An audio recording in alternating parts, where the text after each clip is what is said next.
Nepal's usury victims reaches a 9-point deal with government, suspends protest. New fiscal year begins in Nepal, budget and revised tax measures take effect. Nepal completes smart license printing, aims to clear years-long backlog. US intensifies strikes in Iran. Tehran hits Gulf allies with missiles. World AI Organization formed. 29 nations join global governance push. And Nepal falls short against UAE in Under-19 Women's Premier Cup. Super Over decides semi-final.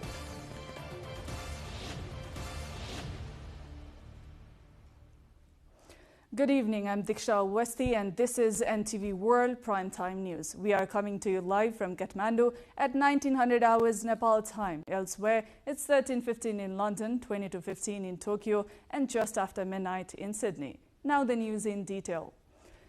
Loan shark victims in Nepal have suspended their nationwide protest after signing a 9-point agreement with the government aimed at tackling predatory lending, which refers to illegally high-interest loans often enforced through coercion. The protest, called the March for Justice, began 9 days ago in southeastern Nepal and concluded after negotiations in Kathmandu between government officials and representatives of the victims. Under the agreement, the government has pledged to classify loan sharking as an economic crime, introduced a dedicated law within 3 months, establish a special tribunal, and invalidate fraudulent loan documents used to exploit borrowers. Authorities also plan to strengthen investigations through forensic document analysis, asset tracing, and money laundering laws, while creating national and district-level mechanisms to resolve complaints and recover victims' property. The government has further committed to providing financial assistance and relief measures in the national budget to help prevent vulnerable families from returning to exploitative lending practices. Now, Nepal has entered the new fiscal year today with the government's annual budget and revised tax measures coming into effect from Shravan 1, the first day of the 4th Nepali calendar month. The new fiscal year has introduced several changes, including a 3% additional fee on private education and health services under the government's parity tax provision. The measure allows private schools and hospitals to charge the extra fee, a move expected to increase costs for students, families, and patients. A new value-added tax on electricity has also been implemented, with households consuming higher amounts of electricity facing additional VAT charges under the revised system. The government has also raised the minimum income tax threshold for individuals and introduced a new tax framework for stock market investors as part of its fiscal reforms. The government has clarified that patients will not have to bear the cost of the newly introduced 3% tax on private health services, despite the measure taking effect from Friday under the new fiscal year budget. The Ministry of Health and Food Hygiene said private hospitals, nursing homes, and clinics cannot increase service charges by passing the tax burden directly onto patients. Health institutions have been instructed to continue providing services at existing rates, with authorities warning of legal action against facilities that violate the directive. A similar 3% parity fee has also been introduced for private education services to support investment in education and health infrastructure, raising concerns among parents about higher costs.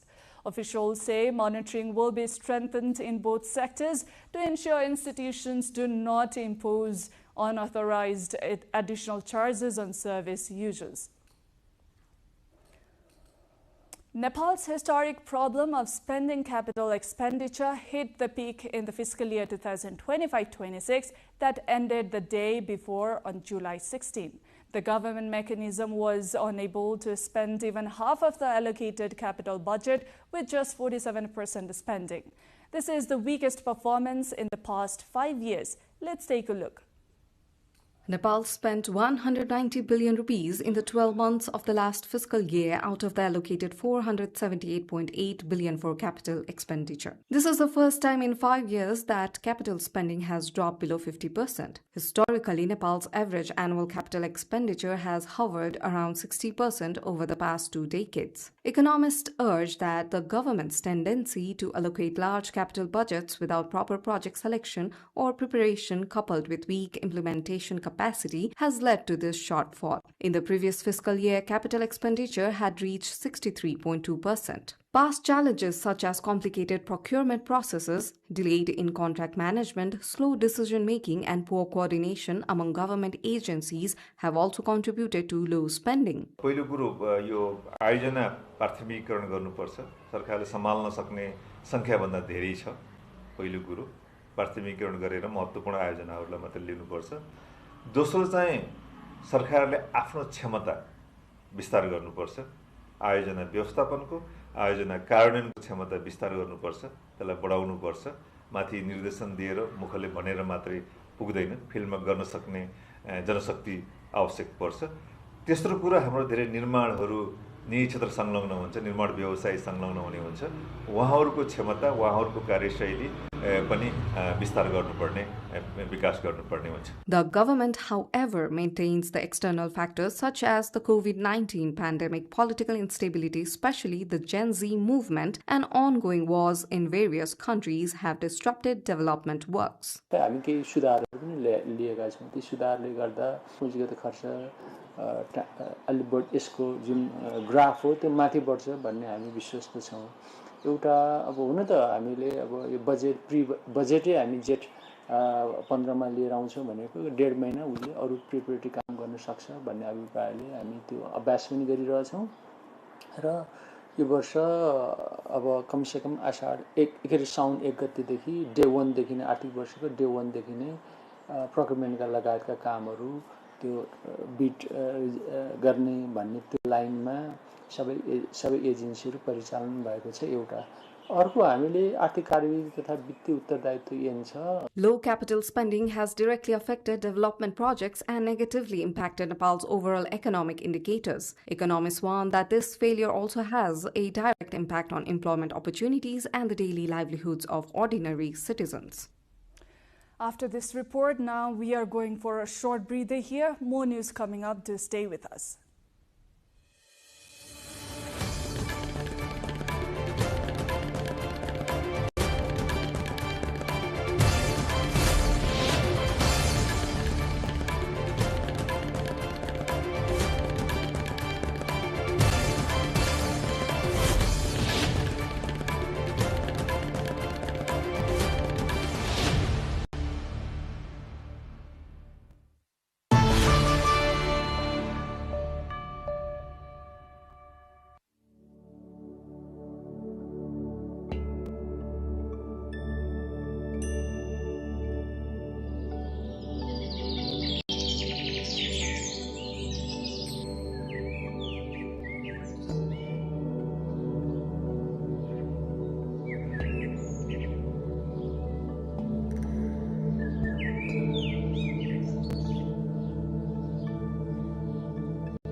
Welcome back. You're watching NTV World and this is Primetime News.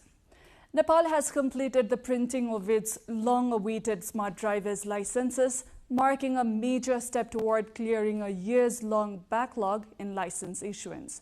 The Ministry of Information and Communications said a total of 2.7 million smart licenses have been printed under a two-phase agreement involving the Security Printing Center and the Department of Transport Management. Officials said newly approved licenses are now being printed and delivered within 24 hours after the Department of Transport Management submits verified application details. The fast-track process currently serves around 3,000 to 5,000 applicants each day who have passed their driving test, paid the required fees and completed license renewal procedures. The smart license system is expected to improve service delivery and replace the delays that have affected drivers across Nepal in recent years.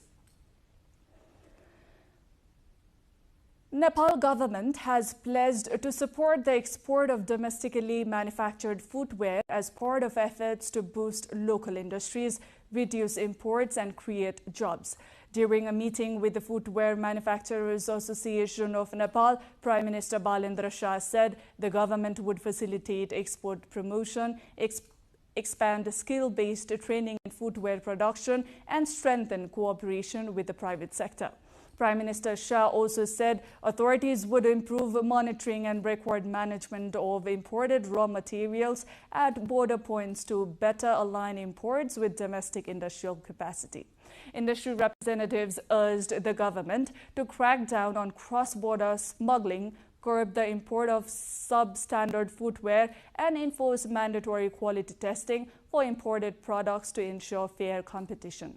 Nepal's footwear industry has long sought stronger policy support to expand exports and compete with lower-priced imported goods in the domestic market. Moving on, authorities in eastern Nepal have stepped up disaster preparedness after water levels in the Saptakoshi River, one of the country's largest river systems, surged during the monsoon season. Officials in Sunsari district, led by Chief District Officer Basudev Ghimire, inspected the Koshi barrage as water discharge reached 151,195 cusecs per second, prompting the opening of 20 barrage gates and the activation of a red alert for high water flow. The Koshi River, often called the sorrow of Bihar due to its history of devastating floods in Nepal and neighboring India, poses significant risks of flooding, inundation and riverbank erosion during heavy rains. Authorities say a district-wide disaster response plan to now in effect, with security agencies assigned specific responsibility for emergency operations. Officials say rescue, relief, evacuation and rehabilitation teams are on standby should conditions worsen in the coming days. A key section of Nepal's Prithvi Highway has reopened after a landslide blocked traffic and nearby 14 hours, disrupting one of the country's busiest road links between Kathmandu and western Nepal. The Maleku-Mugling stretch was buried by a dry landslide near Jawan Khola on Thursday afternoon, forcing authorities to suspend all traffic overnight due to the risk of further slope failures. Road crews, police and other agencies resumed clearance operations early Friday, allowing two-way traffic to resume from 7 a.m. local time. The affected area has experienced repeated landslides during previous monsoon seasons and remains highly vulnerable to further incidents. Authorities are urging motorists to monitor weather forecasts and official road updates before traveling along the highway during the ongoing monsoon season. Nepal's Central Zoo in Jaula Hill has reopened to visitors after nearly a month of closure following an outbreak of avian influenza, commonly known as bird flu. The zoo was shut on June 19 after the virus was detected in several bird species, including crows, vultures, and geese, prompting treatment, sanitation, and disease control measures. Authorities decided to reopen the facility after environmental testing confirmed no trace of the virus, according to officials from the Department of Livestock Services and other veterinary agencies. The zoo will welcome visitors daily from 10 a.m. to 4 p.m., while previously affected enclosures remain restricted as precaution. Zoo management has advised visitors to wear masks, avoid close contact with animals and birds, and allow hygiene guidelines during their visit. A 38-day religious festival has begun at Nepal's Doleshwar Mahadev Temple in Bhaktapur, a Hindu shrine believed by many devotees to represent the head of the sacred Kedarnath temple in India. The annual Shravani fair opened with a ceremonial procession and is expected to attract more than 5 million pilgrims from Nepal, India, and other countries throughout the holy month of Shravan. Organizers have established multiple management committees and expanded security, traffic control, health services, and drinking water facilities to accommodate the large crowds. The temple committee estimates offerings worth around 20 million Nepalese rupees, while will be collected during the festival, reflecting its religious and economic significance. Similar Shravan fairs have also begun in other parts of Nepal, including Kanchanpur and Gulmi, where devotees are gathering for prayers and traditional worship. Adverse weather is hampering border security operations along Nepal's eastern frontier with India, where heavy rain, dense fog, and strong winds have reduced visibility and security personnel. Authorities say officers stationed at 4 border outposts along the 44-kilometer Nepal-India border in Panchthar district are facing increasing difficulties in monitoring the open border during the monsoon season. According to local officials, the poor weather creates opportunities for smugglers to move prohibited wildfire products, valuable medical herbs, and other goods illegally between Nepal and India. Security agencies say traffickers also exploit routes linked to India's Sikkim and Darjeeling regions to evade customs checks and avoid detection. Officials have warned that heightened vigilance will be required as challenging weather conditions are expected to persist during the monsoon.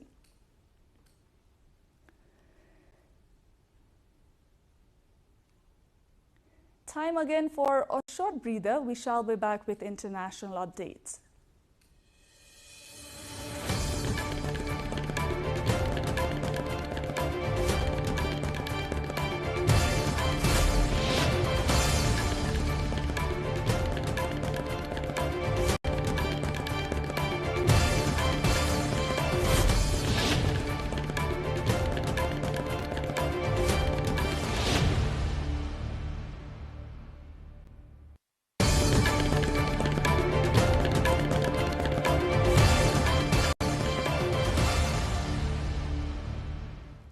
Welcome back. Starting off with the international updates, the United States has carried out a 6th consecutive night of strikes against Iran, with the U.S. military saying the operation was aimed at further weakening Iranian military capabilities. U.S. Central Command also said it had boarded a vessel as part of its blockade of Iranian ports. Iranian authorities accused the United States of striking civilian infrastructure, including bridges, a train station, and an airport. Iran responded by launching missile attacks targeting U.S. allies in the Gulf with Qatar and Kuwait, reporting strikes, and Bahrain saying air base hosting U.S. craft was targeted. The latest exchange marks a further escalation in regional tensions. Meanwhile, Chinese Foreign Minister Wang Yi and Pakistan's Foreign Minister Mohammad Ishaq Dar have called for an immediate ceasefire between the United States and Iran and urged both sides to resume dialogue as soon as possible. Meeting in Shanghai, the two leaders expressed concern over the worsening situation and called on all parties to return to negotiations and work toward a comprehensive peace agreement.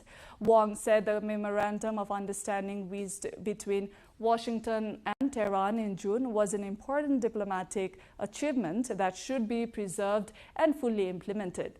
Wang also praised Pakistan's role in facilitating dialogue and said China would continue supporting Islamabad's mediation efforts.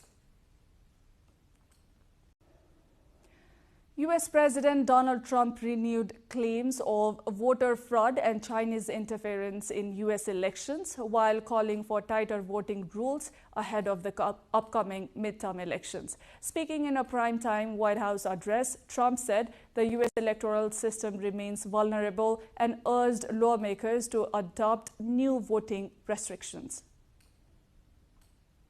According to the DHS review, state voter rolls and public records, they identified approximately 278,000 non-citizens who are registered to vote in federal elections.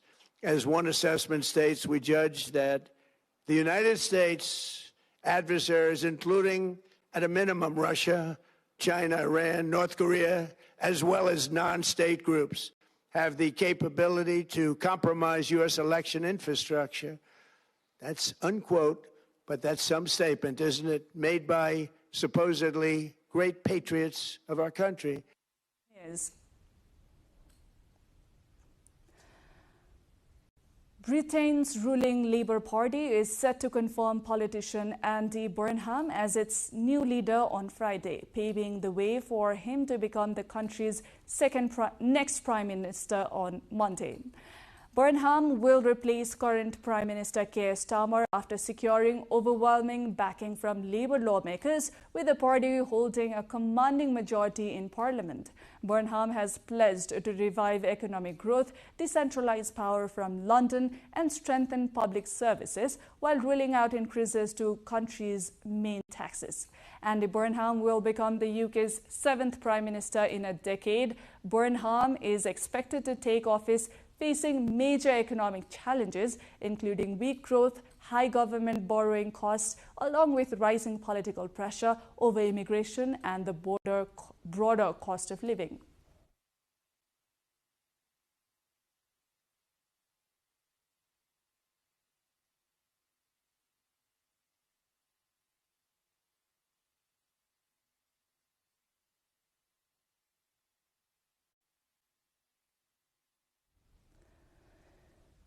"29 countries have signed an agreement to establish the World AI Cooperation Organization, a new independent intergovernmental body aimed at strengthening global cooperation and governance in artificial intelligence.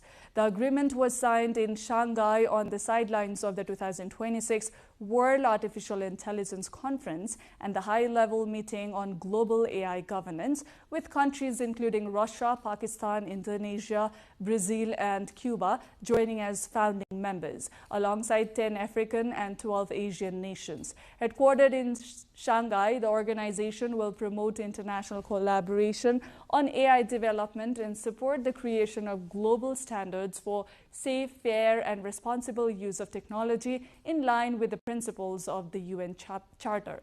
Speaking at the event, Chinese President Xi Jinping said AI must remain under human control, calling for stronger laws, oversight, and safeguards to prevent misuse, while urging countries not to overextend national security concerns in the field of AI. More international news and sports update coming up next. For now, a breather.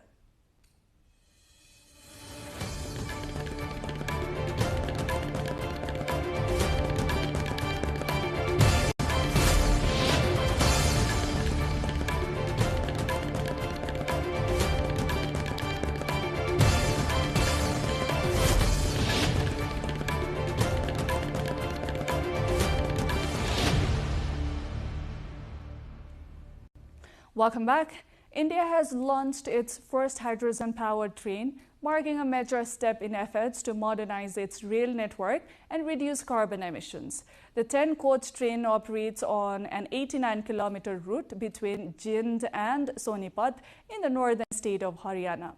It is powered by a 1,200 kilowatt hydrogen fuel cell propulsion system, which officials say is the most powerful ever installed in a train. Hydrogen fuel cells generate electricity by combining hydrogen and oxygen, producing only water and steam as emissions.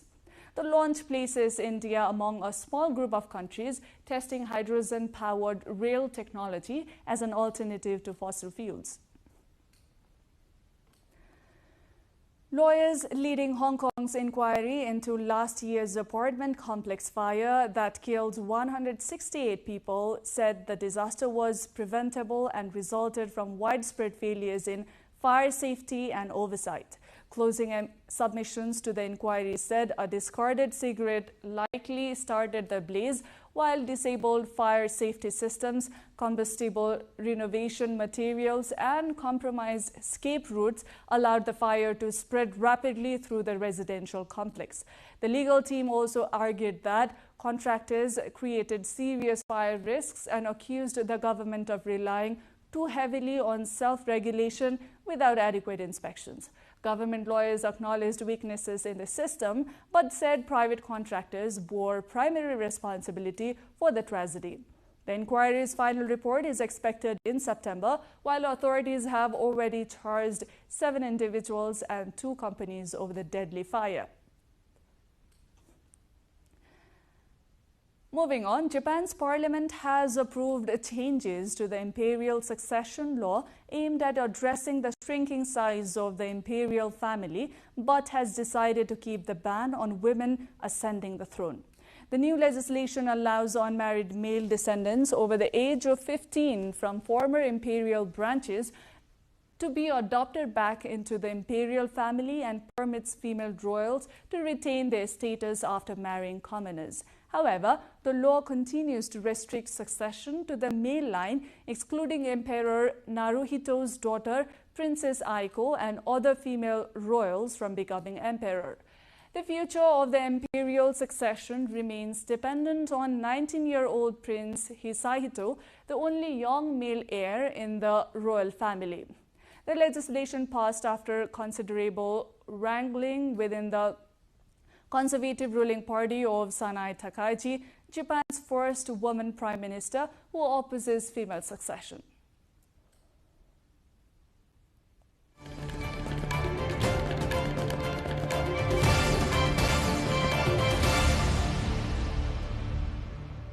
Time now for the sports update.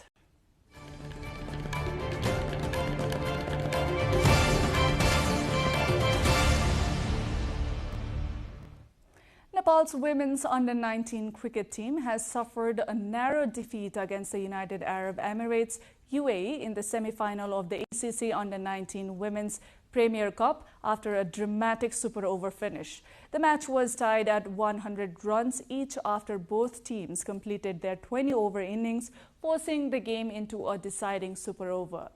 Nepal managed only 6 runs in the super over, while the UAE chased down the target in just 3 deliveries to secure a place in the final. Nepal's bowlers had earlier performed strongly, with Riya Sharma and Anu Karayat taking their wickets each, but the team fell just short in 10's finish. The UAE will face Thailand in the title match, while Nepal will play Indonesia for 3rd place, with Nepal already securing qualification for the upcoming Asia game.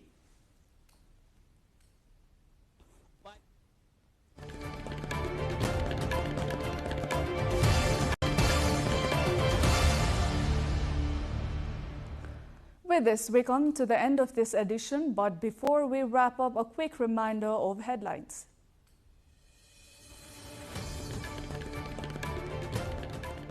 Nepal's usury victims reaches a 9-point deal with government suspends protest. New fiscal year begins in Nepal, budget and revised tax measures take effect.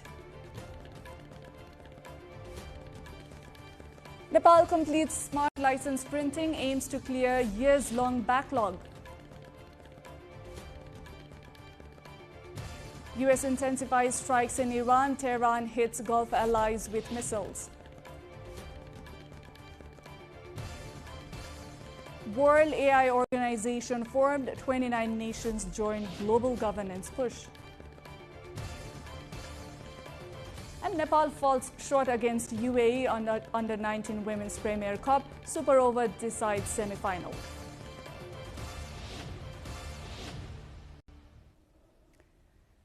That's it for this edition of Primetime News. Our next bulletin will be at 2200 hours Nepal time. Do join us through our social media and get the latest updates from our official website, nepaltelevision.com. Thank you for staying with us. Have a wonderful evening ahead.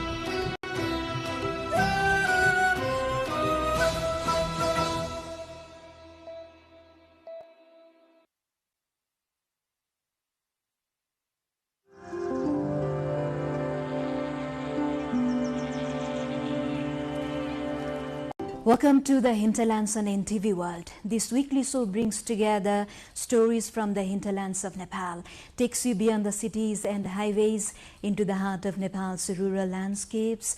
I am Regina Rai.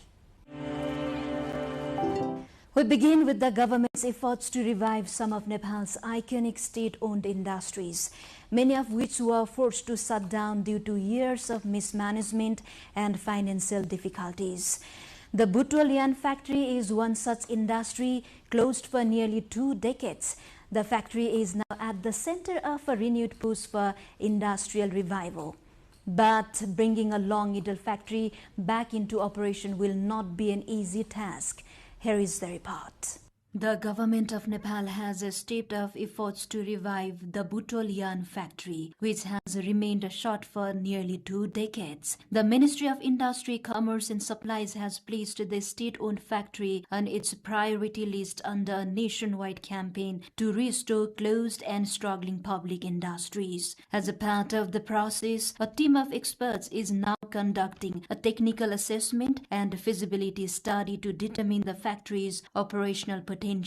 Established in 1983 and beginning production in 1991, the Butwal yarn factory was once a key pillar of Nepal's textile industry. The factory had the capacity to produce 10 tons of yarn per day, with around 90% of its output exported to India and the remaining 10% supplies in the domestic market. At its peak, the factory provided direct employment to more than 600 workers while supporting thousands of additional jobs indirectly. Production came to a halt in 2007 due to poor management, political interference, prolonged power shortages, and a lack of working capital. Employees were formally laid off in 2009, leaving the factory and its infrastructure idle for years. Factory management says the ongoing technical evaluation is an important first step toward determining whether the plant can be brought back into operation. प्रत्यक्ष रूपमा हजारौं मान्छेले रोजगारी पाइरहेको अवस्था थियो।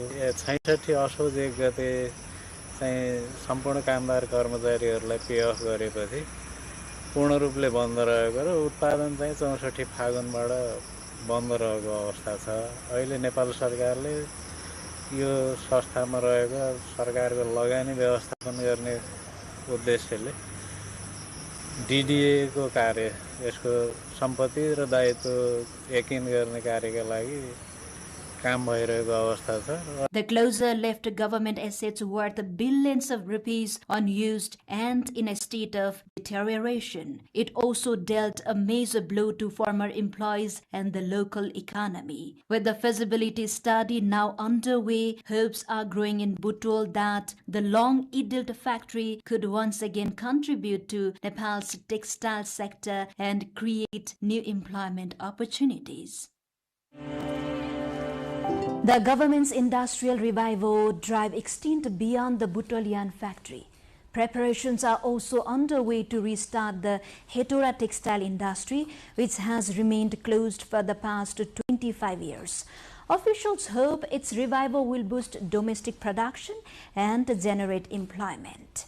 The Hetera textile industry, which has remained closed for the past 25 years, is preparing to resume operations in the coming fiscal year 2083-84. Once a symbol of Nepal's textile sector, the factory produced some of the country's finest cotton fabrics, including uniforms for the Nepal Army. It earned a strong reputation in the domestic market for its high-quality cotton cloth, grey fabric, white fabric, and cotton yarn before shutting down. Now, under the government's campaign to revive state-owned industries, the Hetera textile industry has given top priority. The government aims to restart production within the current fiscal year. कपडा उद्योगको उसमा चाहिँ 33 लाख रुपैयाँ हामी निकासाको लागि यहाँ अर्थ मन्त्रालयमा लेखी पठाएको छु, जुन कि निकासा भइसकेको छ, त्यहाँ हेटौडा उद्योगमा गइसकेको छ र त्यो मरम्मत कार्य पनि अगाडि बढिसकेको छ र अब केही महिनामै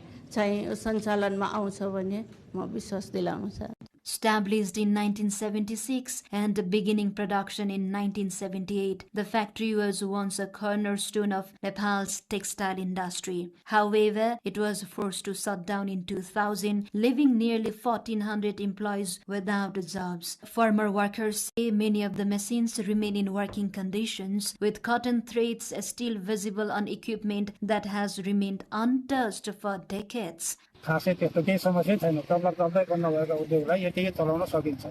राज्यले चलाउन चाहेर हाम्रो आवश्यकता पर्यो भने खोजी गर्यो भने यही मेसिनबाट हामी 1 वर्षमा बोनस पाइदिन सक्छौँ. फ्याक्ट्री नचल्ने कुरै आउँदैन. फलाम र त्यो किटबाट बनेको मेसिनहरू हो त्यो मेसिनहरू चलाउन सकिन्छ, चल्छ भनेर.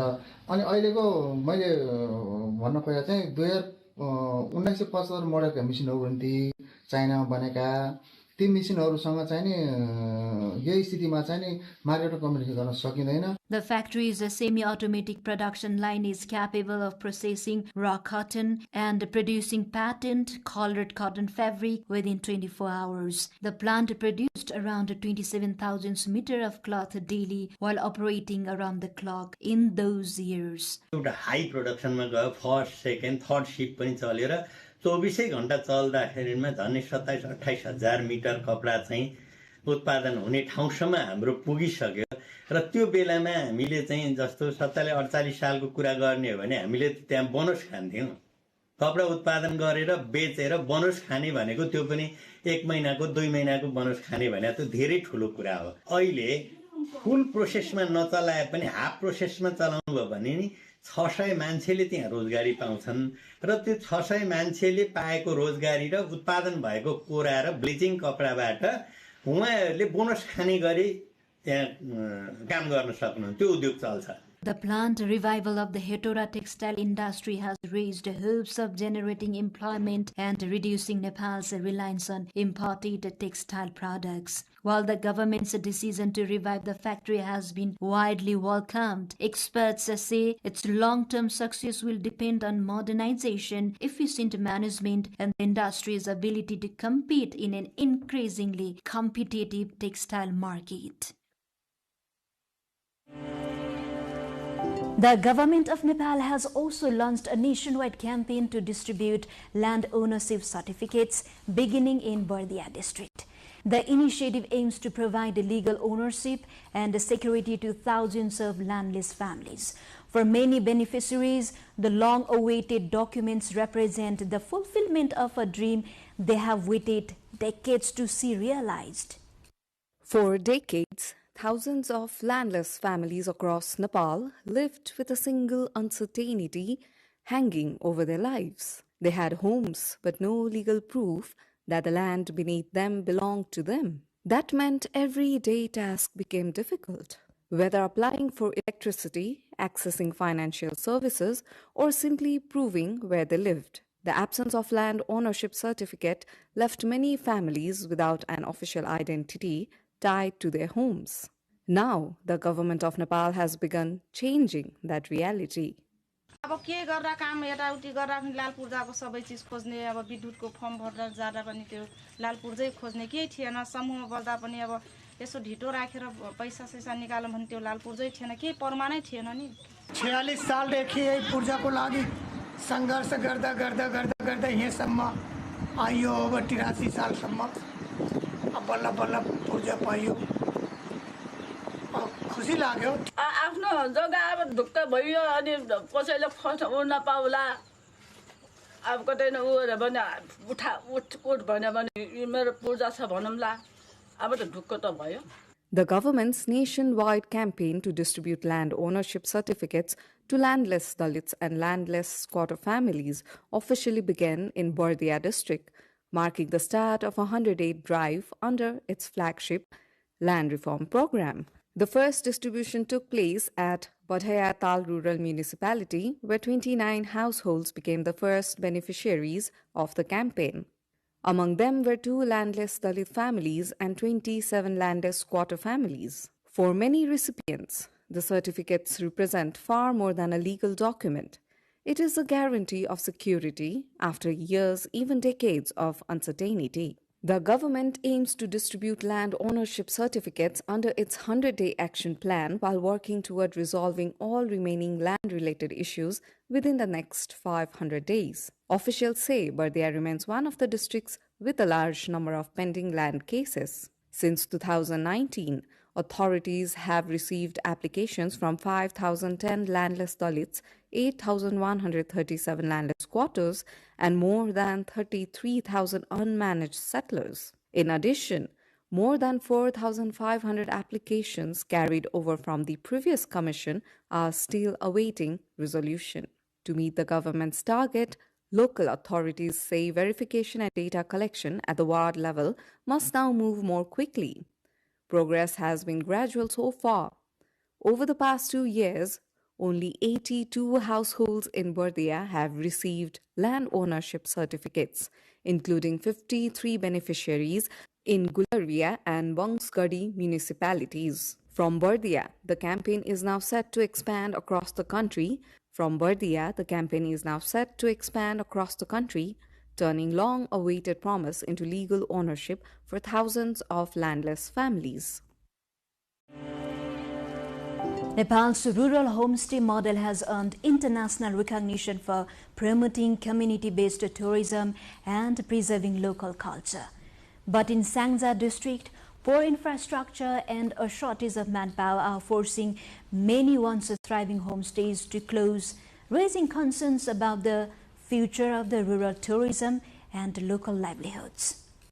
A traveler comes to your house for a stay. In return, you show them the local way of life, your everyday culture, traditional food, and everything that makes your village or community unique. That is the simple idea behind a homestay. In recent years, Nepal has seen a boom in community homestays. In the district of Sangja in central Nepal alone, more than 50 homestays have opened over the past 28 years. But today, many of those homestays seem to be struggling. Poor road connectivity and a shortage of local manpower, especially the youth, have left many homestays struggling to survive. The once popular Pitlik Community Homestay in Waling Municipality 5 in Sangja is among those that have become seemingly emptier as infrastructure development has failed to keep pace with tourism ambitions. आवत जावतको समस्या देखा पर्ने यस्ता homestay प्राकृतिक सुन्दरताले भरिएका पर्यटकीय क्षेत्रहरूमा दैनिक जसो आउने पर्यटकहरूको संख्या आन्तरिक र बाह्य दुवै तरिकाबाट घटेको महसुस मैले गरिरहेँ. Homestays were first introduced in Sangja in 1997. Over the past 28 years, their numbers grew to 50, with 41 new homestays registered in the fiscal year 2018-19 alone, according to the Integrated Service Office in Sangja. However, inadequate investment in infrastructure and the migration of the youth from villages have taken a heavy toll. Today, 43 of the district's 50 homestays have shut down completely, while those still operating continue to wait for visitors. सबैजना पित्लेक भनेपछि यो सामाजिक सञ्जालहरुमा सबैले हेर्नुहुन्छ त्यसपछि आउनलाई इच्छा देखाउनुहुन्छ तर उहाँहरु यो बाटोको कारणले गर्दा अलिकति ब्याक हुनुहुन्छ. Homestay operators warn that unless the government invests in better roads and introduces stronger support and promotional programs, more rural homestays could disappear, along with the traditional lifestyles and cultural heritage that they help preserve. With the onset of the monsoon, the risk of floods and landslide has increased across Nepal, especially along the country's busiest road corridors, the Tribhuvan and Prithvi highways. To enhance disaster preparedness, the District Administration Office in Dhading has established 18 holding centers to provide temporary shelters and assistance to travelers stranded by highway closure during emergencies. Travelers using the Tribhuvan and Prithvi highways this monsoon will have access to designated holding centers if floods or landslides block the roads. The District Administration Office in Dhading has identified 18 locations where stranded passengers and vehicles can be accommodated during emergencies. The initiative is aimed at reducing the risk to life and property while ensuring that travelers do not face the difficulties experienced during previous monsoon seasons. मुख्य राजमार्ग हाम्रो निर्माणाधीन अवस्थामा छ त्यो हिसाबले पनि अझ बढी जोखिम भएको हामीले महसुस गरेर मुख्य राजमार्गको 86 किलोमिटर राजमार्गभित्र हामीले चाहिँ 21 वटा जोखिमयुक्त बढी जोखिम भएका एरिया पहिचान गरेर 18 ठाउँमा चाहिँ हामीले होल्डिङ सेन्टर राखेर त्यही अनुसारका त्यो होल्डिङ सेन्टरमा हेभी इक्विपमेन्ट तालिम प्राप्त जनशक्ति देखि लिएर अरु अब तत्काल रेस्पोन्सको लागि एम्बुलेन्स औषधि तत्काल इमर्जेन्सी खाद्यान्नहरु पानी वितरणको विषयहरुदेखि लिएर हैन बेसिक चाहिँ हाम्रो पूर्व तयारी भएको छ र यसको लागि विशेष गरेर हामी चाहिँ स्थानीय सरकारसँग समन्वय गरेर यो विपद पूर्व तयारीको कार्यक्रम र विपद त कुनै समय आइ नै हाल्छ हैन यसलाई हामीले रोक्न सकिदैन र विपद आयो भने तत्काल खोज तथा उद्धारको लागि रेस्पोन्सको लागि चाहिँ हाम्रो टिम तयार छ. The local administration has also identified 21 locations within Gajuri, Galchi, Dhunibesi Municipality and Benighat Rorang Rural Municipality as highly vulnerable to landslides and road blockages. Based on the assessment of the District Disaster Risk Reduction and Management Committee, these sites along the Tribhuvan and Prithvi highways have been officially classified as high-risk areas for monsoon-related disasters. To prevent passengers from being stranded during highway closures, holding centers will be operated at 18 locations, including Khanikola, Mahadev Besi, Simle, Galchi Baireni, Tirodi Bazar and Malekhu. The committee says the holding centers will provide safe shelter, food, drinking water, relief assistance and basic medical services until travel can safely resume. All local governments and concerned agencies have been instructed to keep emergency personnel, equipment and other essential resources on standby throughout the monsoon season. Authorities have also urged agencies responsible for electricity, drinking water, telecommunications and transportation services to ensure uninterrupted operations and to immediately repair roads and power infrastructure damaged by landslides or other monsoon-related disasters. Beyond the cities and the headlines, real lives continue to unfold. Stories are shaped by struggle, strengthened by resilience, and carried forward by hope. This is the Hinterlands, and we will come back next week with more stories from the heart of Nepal. Do follow us on our website, nepaltelevision.com, social media handle, and our YouTube channel. Thank you for joining us. Goodbye for now.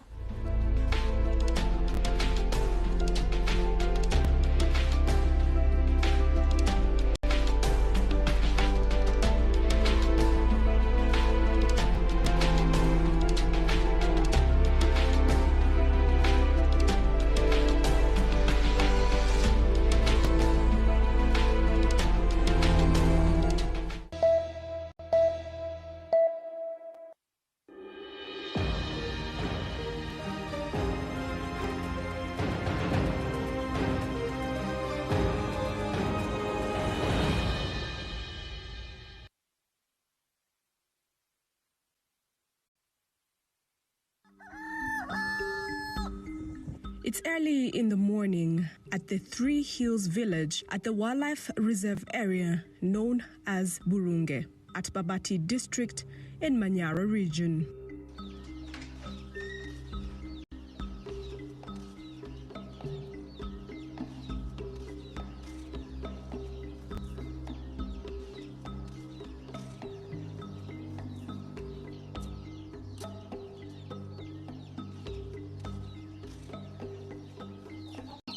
Mama Simba starts her new busy day with her daily responsibilities. This is a tradition which she carries day by day throughout the week from Monday to Friday.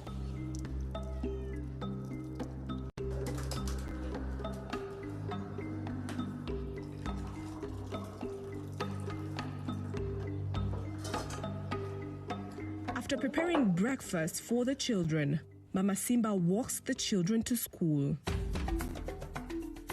The school is about half a kilometer from their home.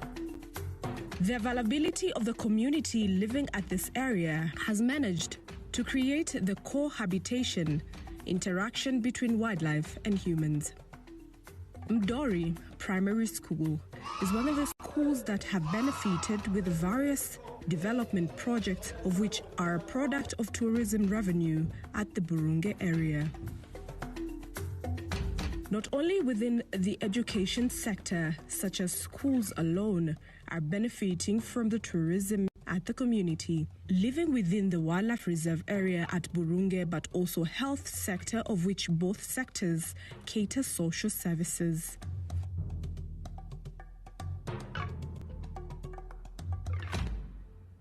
Mama Simba is one of the main beneficiaries of the tourism activities within the area and the sector as a whole, by being provided with entrepreneurial skills, not only to her personally, but other women within her community. All these efforts have been delivered by the investors who had rented the touristic areas within the wildlife reserved area at Burunge, so as to make sure that the community within the area do benefit through the investment. I have benefited a lot, I can say, through tourism as a whole. First, I've been able to get an entrepreneurial education, and this has helped me in business management. We are taught something called value chain. The value chain is where it starts and where it ends. So we have been able to get that education, and this has helped me a lot on the business side. I've learned how to do business, what communication skills to use, and when doing business, there is business competition, and how to survive business competition. For example, I'm doing this type of business and there's someone else doing the same business.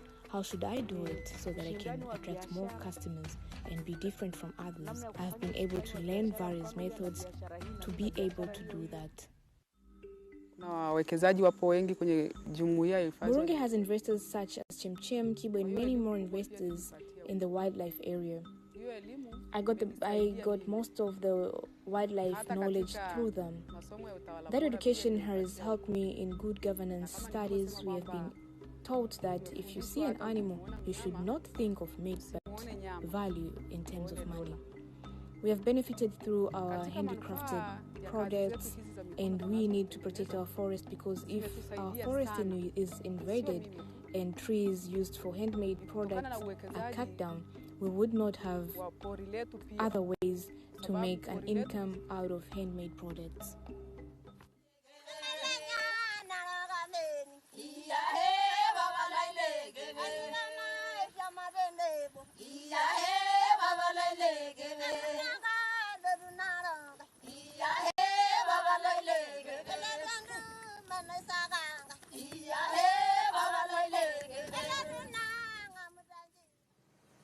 Investment of various business activities within Burunge area has helped out in charting ways for the employment market, especially to youth and local traditional groups in entertainment and creativity. Mama Simba is one of the group member and a leader of the traditional dance group and arts known as Chemchem. And this involves the Maasai and Wambungwe, who are the natives within the area.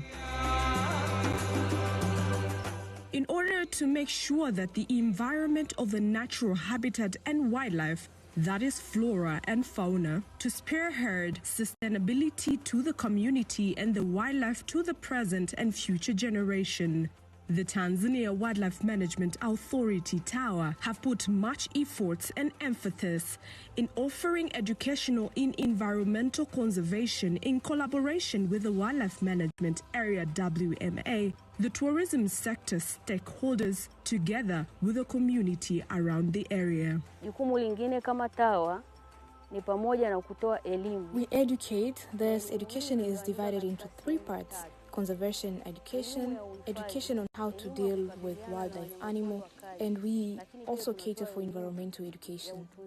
In this community, we are successful by a larger percentage because we provide education in institutions like schools, but also in villages. If you look at this area, it has been taken care of in a larger percentage and is conducive for conservation, investment activities including phototourism and hunting tourism, of which leads to adding income from conservation activities. We can measure that income by the year 2022. They have managed to collect 2 billion shillings, so this is a profit that goes back to the villages in order to continue doing conservation activities including wildlife and environmental protection. But the most important thing we offer in these areas, we have said, is sustainable conservation. There is a positive impact that comes from conservation through investment in conservation areas, tourism activities, hence continuation on a larger scale in tourism activities, and we get a lot of tourists. The Burunge community, in collaboration with Wildlife Management Area WMA, has been able to introduce wildlife and human protection by providing employment to women within the community as game rangers. The game rangers do patrol within 24 hours so as to ensure the tight security, hence all illegal conduct within the managed and conserved area for wildlife is prevented, and at the same time, the wildlife animals do not invade the human area and destroy their crops and livestock. Kazi hii imenipatia ufanisi mkubwa. This work has given me tremendous success. I've been able to educate my child, build a house, and doing various social activities. I advise my fellow women to do this work, to love it, and to do it with confidence. We help the community in protecting of their properties. For example, we do patrol work, we protect the crops, and help people chasing away wild animals that destroy their properties. Secondly, we are protecting against poaching in this area of Burunge Wildlife Management. We are assisted by villagers in getting various information to prevent poaching. We do follow-ups on the information, and when we are satisfied with our investigation, we arrest the poachers and take them to the law enforcement agencies. I advise fellow women to love this work, appreciate it, and do it wholeheartedly.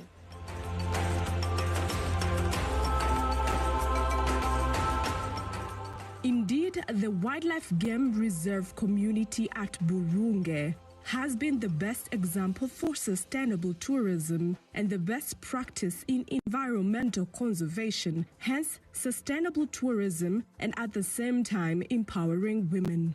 The participation and involvement of the community in environmental and wildlife conservation has been the game-changer spirit in ensuring the illegal conducts like poaching, wildlife trafficking, environmental and agriculture crop destruction is put to an end. The community at large has been able to benefit and access social welfare such as good schools, health centers, and economical boost through the tourism sector. Sustainable tourism for present and future generation. Our heritage, your heritage.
Every house in Nepal, every cafes and corner, like most places in the world, feels like a fan zone at the moment, in celebratory mode, as the biggest show on earth reaches its grand finale.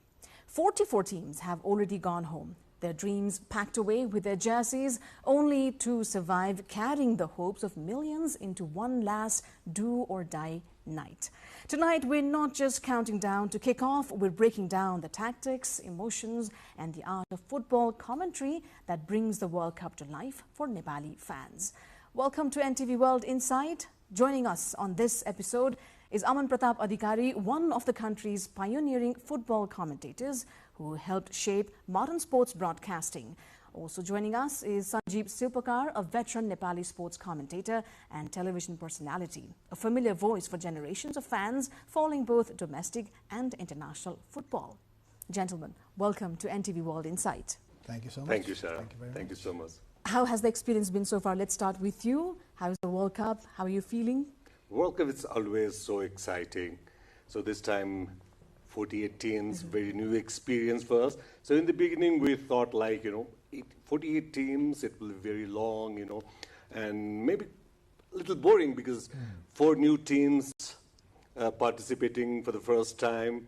That's why I thought, personally, it may be very lengthy, and because of the time difference in US, in North America and Nepal, it would be a little bit boring. But as it move forward, progress, it's much more exciting than ever. What about you? Same thing. We had doubts, obviously. We had doubts whether or not the 48-team format would hold every sport. It's not, because World Cup is not just for the football fanatics. It's for the whole world. It's for your mom and dad, my mom and dad, and our uncles and aunties and everyone. So the time difference was a huge challenge for our country. And 48-team format, will it be not just lengthy, will it be boring? Because World Cup has a certain standard of when we are watching World Cup, we remember the times of Baggio and Maradona and Ronaldo. We see the excellent players of the world, and we thought, will it be boring? Then we went on to see the players like Vozina. And I'm like, oh my God, people we have not even heard of. And they are setting us an example right now in front of our eyes, and kind of showing us whether or not we could actually participate in the World Cup. So this finally has hit the countries like Nepal. So thanks to the 48-team format, we are now finally getting to an idea that we might one day finally see our country over there as well. I think that also touches on the proposal floated to increase the number of teams in the next World Cup. Do you think it's going to happen, and how possible do you see for a country like Nepal in participating in the next, or maybe the future World Cups? So this is for the first time in World Cup we are seeing 48 teams. Now we heard lots of rumors there. Maybe in very next edition, or maybe 4 or 8 years later, there might be 64 teams. But it's not finally decided yet, I guess, right? If it happens, more countries will they will have chance to qualify. Even Nepal, if the qualifiers format changed, then I see the chance for Nepal as well. See, Sanjeev and I talk so much off the screen as well. We meet so often, right? So he's so very hopeful. If we get one quota for South Asia, if that happens, then voila, we will be competing. Even our SAF championship could be the qualifying stage for the World Cup. That's how it works in Europe and other countries, because they don't have a separate qualifying. They go through European Nations Cup, some African Cup, so something like that. So if a South Asian championship becomes the qualifying route for the World Cup, then significance of the championship itself becomes so high. Because FIFA is most more interested in India market, because they have a huge market. Right? That's one factor that's in why consideration. FIFA may change the format to create the space for India in this World we might Cup just finals. snatch it from there. Why I'm saying this is Nepal, we are the back-to-back champion of this South Asian Games men's football. So even Bhutan has chance there, not only Nepal. But do you think we are at a competitive status as of this moment to snatch that from probably India? see, if we look at the administrative factor, then both the countries have equal chaos. All right, but Nepal might have even more for right now. If we look at the moment right now, then we might have gone to the worst phase of the administration of the football in Nepal. But if you look at the quality of players and how we play, of course, this hindrance has created a gap because match fitness and performance fitness, it all depends on how regularly you are playing. No matter, you might have a very good quality of football, but once you have stopped playing, that quality diminishes because you are not facing it in a daily basis or a weekly basis or a monthly basis. For that instance, Nepal is in a low, but spirit is high. And Nepal has always, in South Asia, if we look at the history, Nepal has always created a quality and talented, skillful players. Other countries have created rigid players. But in Nepal, somehow, somewhere, blessed by the God, we create players like Manisha, nowhere ever seen in the history of South Asia. So these qualities come to Nepal. Then we need to progress from then onwards. How hopeful are you about the spirit that the team has? Yes, as Aman said, if you look at the Indian national team and the superstars of Indian football so far, from the beginning, like Shyam Thapa, Baichung Bhutia, Sunil Shetty, Sanju Pradhan, all of them are of Nepali origin. So the belt of Nepal, from there onwards, that's how football is played. So you can say football is in our blood. All right, getting back to the focus to the final that's coming up. Which team do you see, overpowering the other, or what results are you anticipating? So we're talking about Spain and Argentina. Yes, the final. Somehow before the tournament, I had kind of like predicted it is going to be Spain and Argentina in the final, even before the World Cup happened. And during the World Cup, I had doubts on Spain. Watching their few matches in the league rounds, the group stage, I had doubts about their finishing. I had no doubt about how they control the match, but about scoring the goals. But then I was wrong, and I'm very happy I'm wrong. So before the tournament, if my favorite two teams were Spain and Argentina, then I believe two different philosophy of football are clashing against each other. Spain, a typical European nation, who loves to play a tiki-taka football, who loves to control their opponents, who plays in the mind of the opponents, right? So you control it, you get into the mind of the opponent. Then when the opponent gets harassed, you find a space, you create the space, through the space you score. That's tiki-taka in Spain, totally European. Whereas if you go to Argentina, they're not there to lose the match. They'll kick you, they'll beat you, they'll fight you. They will not give up. They will foul you, right? But in a legal way. Illegal way, they will get a red card, they are fine with it. Even with the 10 men, they are going to fight. So Argentina has a history of fighting and winning. Messi looks subtle before you touch him. But if you start provoking him, like Jude Bellingham did against him, that's a very wrong thing to do. Do not provoke Messi. He goes to the wild zone if you provoke him. Once he did to Jude Bellingham, the game was over. Right? He went to a different mode. He created that space. So two different quality. One, South America, Argentina, who plays with their heart, and Spain, who plays with their brain. So two different philosophy of football clashing each other. It is going to be one of the finest World Cup finals, and I believe it's going to entertain all of us. Perhaps the question that I should have asked before that one is, who were you supporting? I'm always neutral. In international football, I only support our own nation, Nepal only. Besides Though Nepal. we haven't played the World Cup finals, but we played qualifiers all the time. And why does that sound like your team is already out? No. Aman knows well that I never support because, most of the time we used to analyze and we used to host the pre or post match events from 2002. That's why what I believe is like if you are neutral, then you can present the program so in a very neutral unbiased manner. Exactly. And this time, this World Cup is one of the most unpredictable one, I guess. So very world-renowned analysts and the pundits. They've gone wrong. Right. So that's why also, it's more exciting, I guess.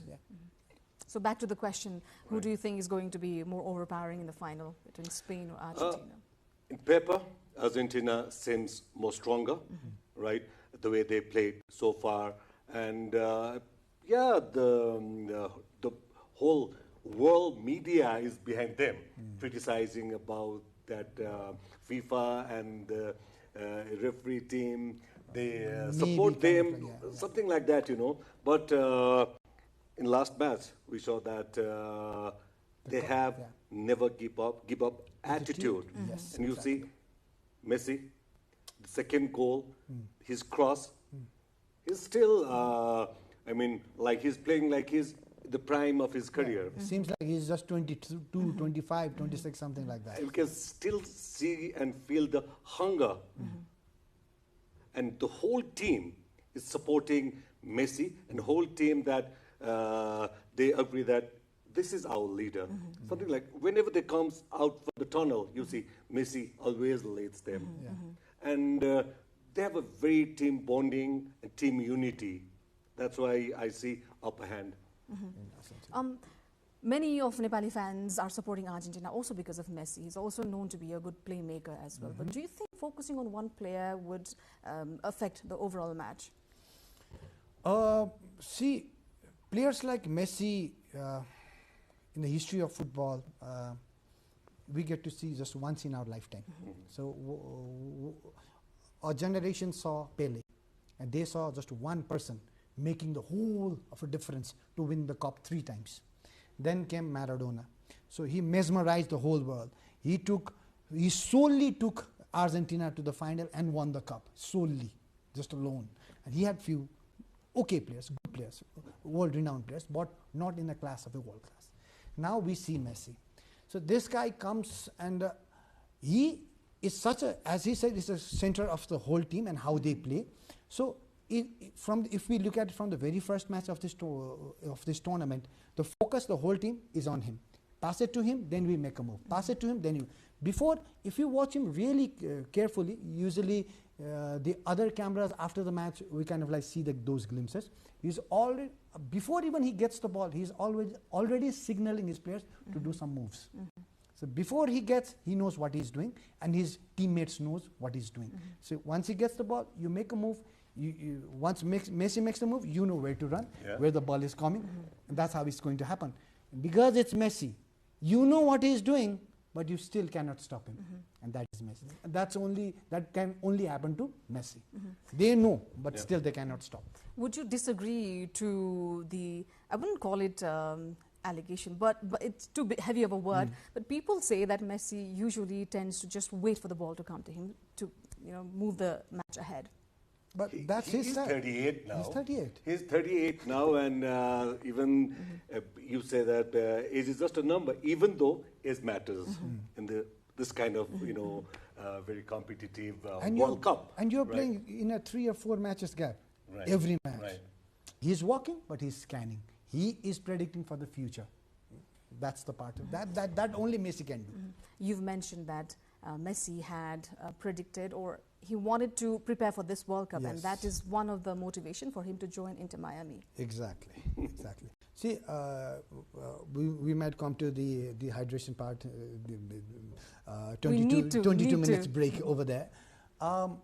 It's a hot country, and football is not the first sport over there.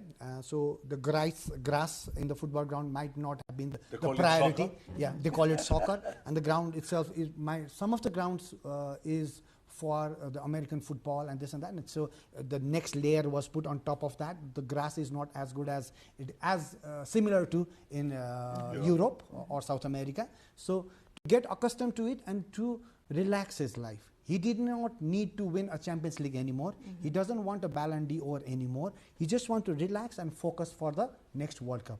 He doesn't want to be injured. He's not there. So he's playing every week. He's with the family. He's hanging around with David Beckham and Tom Cruise, and he's getting the limelights. He's getting the love and everything. So he's preparing himself. He's calling a few of his clubmates to come and join him so that they can have the camaraderie over there. So it's all building up. So with the heat, the environment, the fans, everything, Messi was just building up. That's what I believe. And this is where he's 38-year-old guy. And he just talked about the second goal. Yeah. You see that move. Only he can do it. he was all preparing for it. Let's talk about the age. Ronaldo is 40? 41. 41. Messi, 38. 39 now. 39 now. Do you see them playing in the next World Cup? Do you think it's a feat that they are performing well enough in this itself? So personally, I don't see that because, you know, both of them, like Messi is playing in MLS.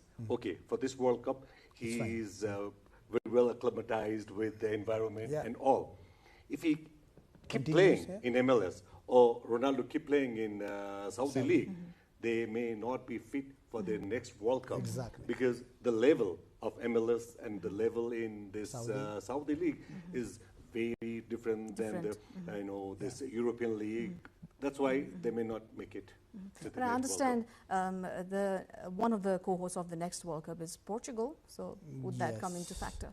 Yes, I would personally not want Ronaldo to continue playing till the next World Cup. I would really want him to just stop and give a chance to the generations that's coming up next. He's not yet called up a retirement, but I would personally want that. Because the legacy Ronaldo has already left, it's there. We respect it very much. And I think it's about time he just hangs up his boots. All right. 39-year-old Messi in the final. There we have also Yamal, one of the youngest players. Is it going to be Yamal versus Messi? There's no doubt.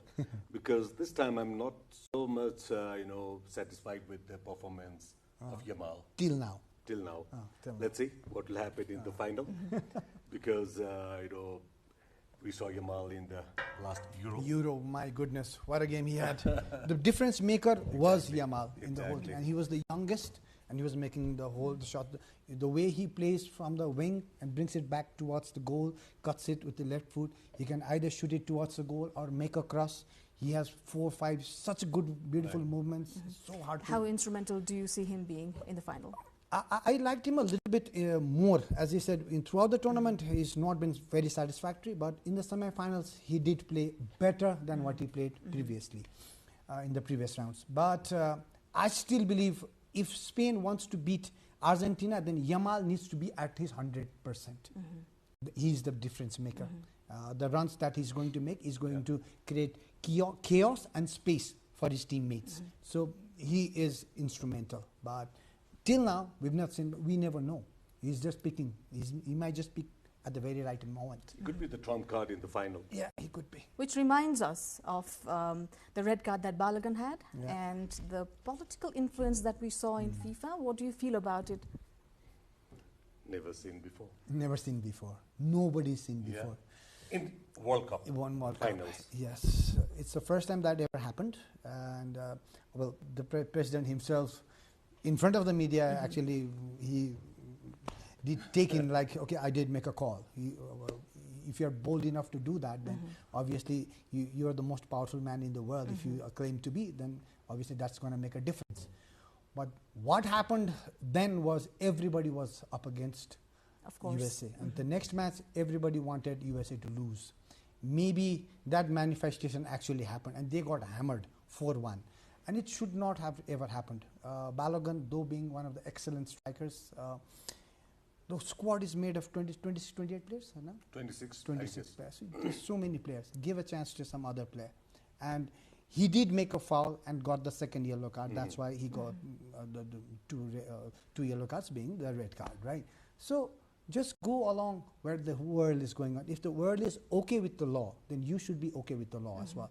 It proved they are above the law. Exactly. Right? They found a loophole somewhere over there somehow, but we did not see other red cards being returned, right? We didn't see any of it being, even I think one other thing, Belgium or something, they did apply for one. England. Yeah, England, but it did not happen.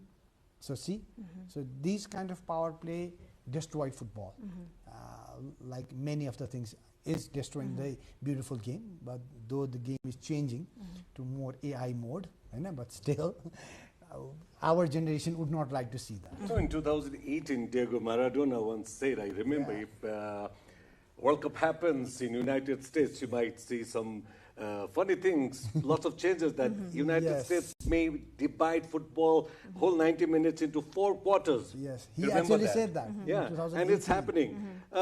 Yes, there have one reason that they may say this hydration break, it will help the players. Yes, that's true. But what I feel is like, FIFA, they have different plan. 104 games, 3 minutes in each half. They have a hydration break. Actually, that is not hydration break. That is advertisement break. Like 104 matches, 624 minutes of advertisement there. That's how just you a commercial. Just a business thing. Just a business thing. But see, what they are killing is the momentum of the match. Football is known for a momentum. 145 minutes, you go with the plan. There's so many things that happens that was not discussed in the dressing room. Then you need to apply it right when you are playing. That's the beauty of football. Who would know you would be conceding a goal in a second minute or a first minute? You need to change the whole strategy of the match. Then that happens. That's the beauty. That's the challenge for the human mind and your physical as well. But then you start changing and making these rules and stuff. You start stopping the match like basketball is happening or the baseball is happening. Volleyball. Volleyball, it's killing the match. It's killing the integrity of football, really is. So both of you are not in for the hydration break. Not at all. There are too many rules as well, right? This time around, and I understand this is the first World Cup with so many red cards as well. Some of the rules are good as well. Yeah. Some of the rules are the good. goal kick rule. The throw-in rules. The timings. The mouth covering one is even not bad. Not bad. I think it's okay. Yes. It's okay. Disciplinary actions again. That if I'm talking to you, then fine. If I have good words to say to you, I don't need to cover my mouth. Right? I can say that Sarah Sapsana is the most beautiful girl that I've seen in the world. I can say that right now. If I say, Sarah Sapsana is something like that, then there is something fishy going on. But you say the same thing.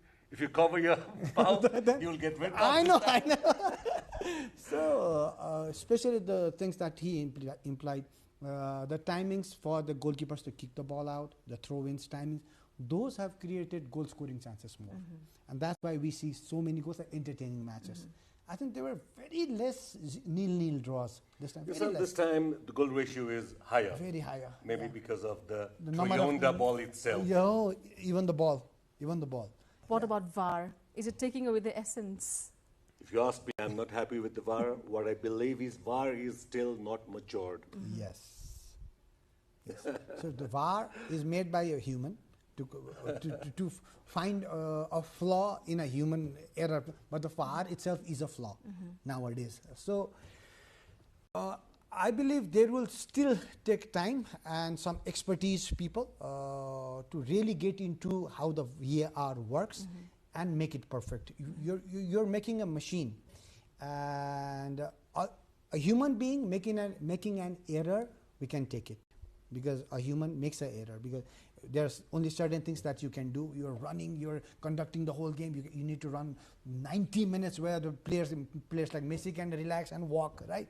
A human referee can make an error, but a VAR making an error, we cannot take it. A machine making an error, we cannot take it. If it works properly, then it's the fine. very first match of Argentina, Messi should get red card on that match. Yes, on the stamping from the back, right?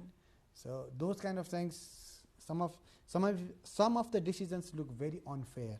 And the timings for the VAR, it depends on, the VAR referees. Who are they? Are they expertised players before then they become a referee, or are they academic people? We've never played football on the ground, but they know all the dictations and everything, the writings and the knowledge. But that guy doesn't know about how hard it is for a player to breathe around 44th minute and the 89th minute of the match, and what happens when the tackle comes, what happens when it's in a slow motion, you might see a stamp on the foot, whereas in a fraction of a moment, it's just a tuck, then you move forward. If you're not a player, and if you're just an administration guy sitting on a VR, he is so bound to make a mistake.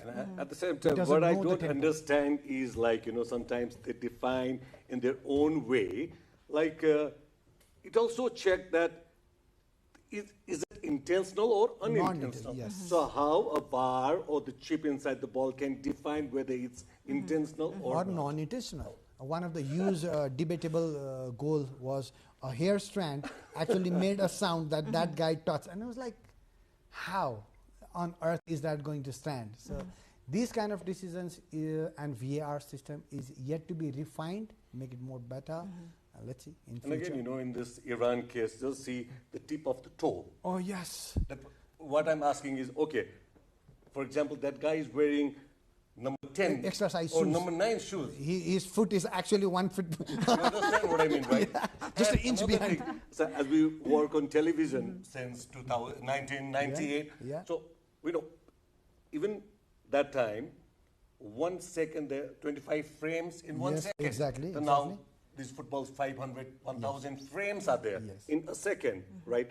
So what I'm trying to say is like if there is, okay, let's say just 25 frames in a second. Okay. Every frame you may see the change of the direction of your The tip feet toe, and the everything. So that's why you cannot just see that moment. pinpoint. Yeah.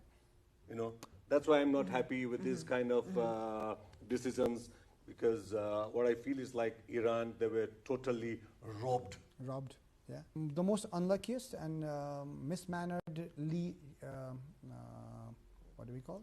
Treated by the host themselves. So should have never happened. And of course, we like people like us.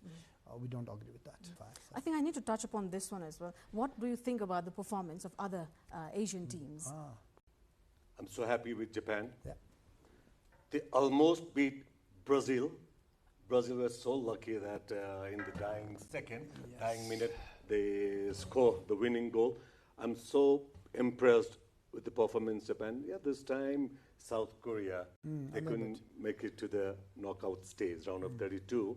That's why they were so badly criticized back home. You know, yeah, other countries like Jordan, Uzbekistan, not so very much, I mean, impressive, but they make it to the finals for the first time, both Jordan and Uzbekistan. I was hoping for a better performance from Iran, Iraq, Saudi. Okay. That side, because now the football is flourishing over there, Qatar and this side of the world, especially Saudi Arabia, bringing in Ronaldo and Wow Felix, and Neymar even was there for a few of the games for 2-3 years, but still no play at all because of injury. But still the hype of football is so high. And I really thought, like USA has improved a lot in a quality of football. Saudi might have as well, but the result did not show. And of course, Japan, as you said, we are very impressed, and they went on to win the match. They did not go there to defend. That was so good to see. Now, Japan treats Brazil as equal in football. So that's the philosophy and the mindset of the Japanese players. So that means now that gives boost to us as well. Now, how do we treat other teams? So if Jordan and Nepal at one time played a 1-1 draw. And Jordan can score a goal against Argentina, then how far are we? See, we need to see it like that. Now, the Golden Boot, the race to the Golden Boot. How do you see it unfolding? Because France has a game for the third Argentina place. and France both has. But if we look at it that way, both the players have 88 goals. Now, Jude Bellingham and Harry Kane also has 66 goals. They're also playing as well. So there is a chance. But I believe Messi wants it. But Messi is not greedy enough to kill a match just because he wants a golden boot. He will first make sure his team wins. Then only he will go for the golden boot. He's that kind of a player. Both the players, they missed the penalty this time. I know. Two penalties missed. Mbappe, one penalty, right? Yeah, one, and Messi two. Two penalties. So. And this Asian thing, you know, even Australia did quite well. Yes. Australia is also representing Asia.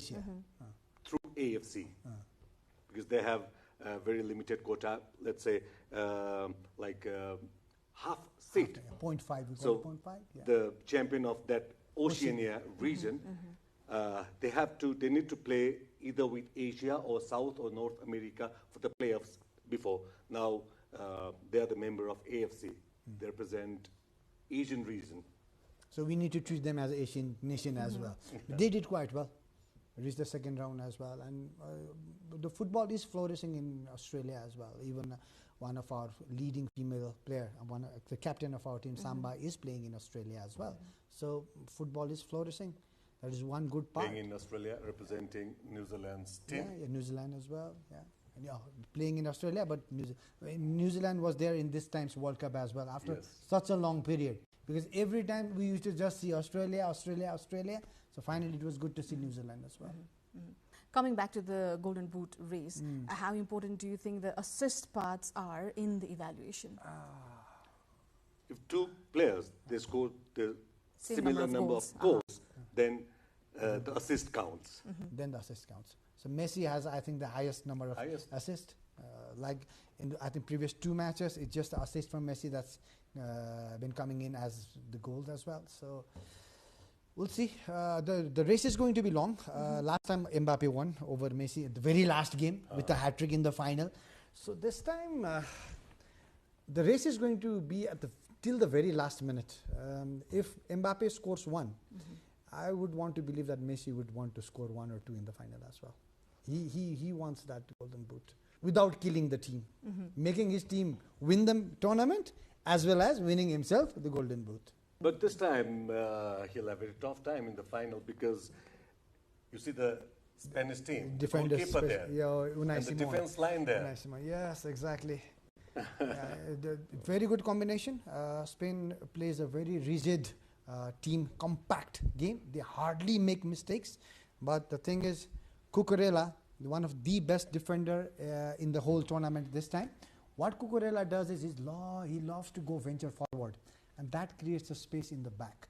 And usually if you have watched carefully this particular World Cup, Messi, when his team is not playing well, when he's playing in the middle, he ventures towards the right. Then he creates a goal for his teammates. Right. So this is where Cucurella his venturing forward might be a difference between the two teams. So Cucurella running is an excellent thing for Spain. That might create a goal for Spain, but that also might create a space for Argentina and Messi specifically. Delay to come back. Yes, then there is a space. Cover his space. That may cost Spain. For both the teams, if there were things that would work for them and would not work for them, what would you say? For Argentina, let's start with Argentina. What will work for them? Strengths, weaknesses. The strength of Argentina is always team bonding, as I said earlier, and the unity they have. Maradona is there. Messi is there. Sorry. It's similar. He's there. The blessing is there.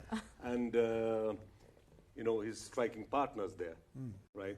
Alvarez and Martinez, both are Lautaro Martinez. Lautaro Martinez scored the second winning goal in the semi-final. And the whole team, they have a whole package, but the weakness I saw in Argentina team is the goalkeeping, I must say.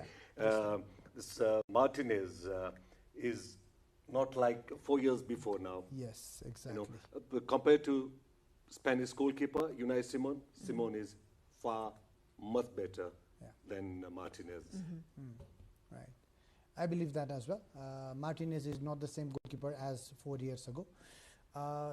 Strong point for Spain, they play a very compact game. Strong point and weakness is the same thing for Spain. They pass too much, that's their strength, that's their weakness as well. They would want to score a goal when the pass is and the attempt is 100%. Whereas teams like Argentina, they will take a chance in 50% or a 40% as well. They will take a risk when taking a shot towards a goal.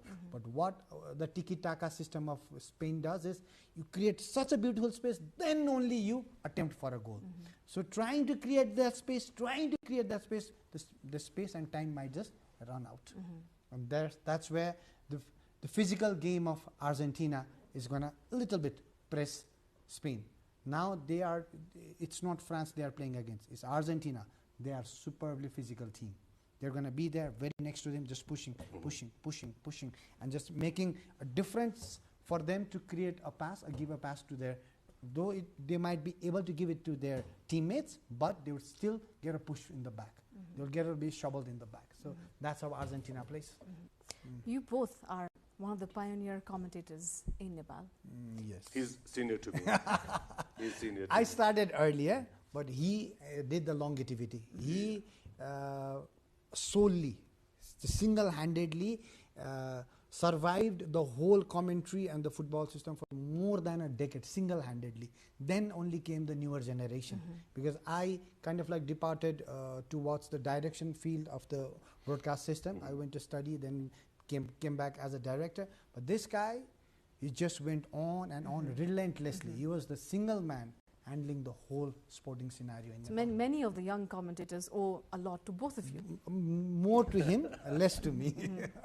If you could recall how it was in the initial days and how it is today, because we've got greater digital reach and it's easier for people to, find a platform of their own to comment on the matches. If we go back to yesterday, we need to call Purudai right here in the Our camera. camera chief, When we were yes. first Darshat Stadium, setting up the cameras, and Bijay Dai, Madhav Dai, and Megh Dai, Naran Dai, and everyone, Suresh Ji and Sudarshan Ji, Dai, they were all there with passion, and everybody worked with passion. We had less equipment, more passion. That's how we covered in Nepal television back then. 1999 was the first time I got involved with that. And I joined Nepal television in 2002. We did commentary together for a few matches. Now you just imagine one thing. Back in those days, we don't have mobile phones. I'm not talking about the smartphones. Even the small, there was no connection. Keypad one. No mobile phones. No internet was there, but no Google. No information at all. So now just imagine these days you get each and every information on your palm, right, within a second. So at that time, if some, international teams visiting Nepal, we have to go to meet them in person. Get all with the India, information. Bangladesh, Sri Lanka, no problem. But we faced problems when teams Maldives comes, Laos comes. Teams like this, Uzbekistan, Kyrgyzstan. Because of the language barrier. They even don't speak a single English word. So that time, if someone of your friend who just came back from Russia, then you we used take to along with them the friend to translate, Those were the days, we don't have that much resources. Now these days, it's just fingertips Googling, away. fingertips away, right? But, what to say? Has the beauty of it changed? Yes, but we work very hard, relentlessly, as you say, day and night. But we never think that we are working so hard. We were enjoying each and every moment, We did it passionately. Yes. We did it passionately. Both of us were like that. It's our passion before. Then our passion turns into our profession. See, one of the, how can I forget? There was a small boy. Was it in South America, something like that? This boy put on a mobile phone, a stand, way back in the hills. The match is being played in the stadium. He watched it live. He did the commentary, right? He did the commentary. It's a young kid. He's not just he's a young kid. He did the commentary, and that became so vital because That's a recent incident. Recent incident. That I forgot the the boy's name. But if you Google it, some of the audience, if you are listening to us, please Google.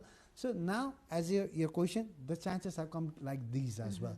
So there might be experienced ex-footballers and football pundits and those who are accustomed to the nature of football doing commentary right inside the football ground.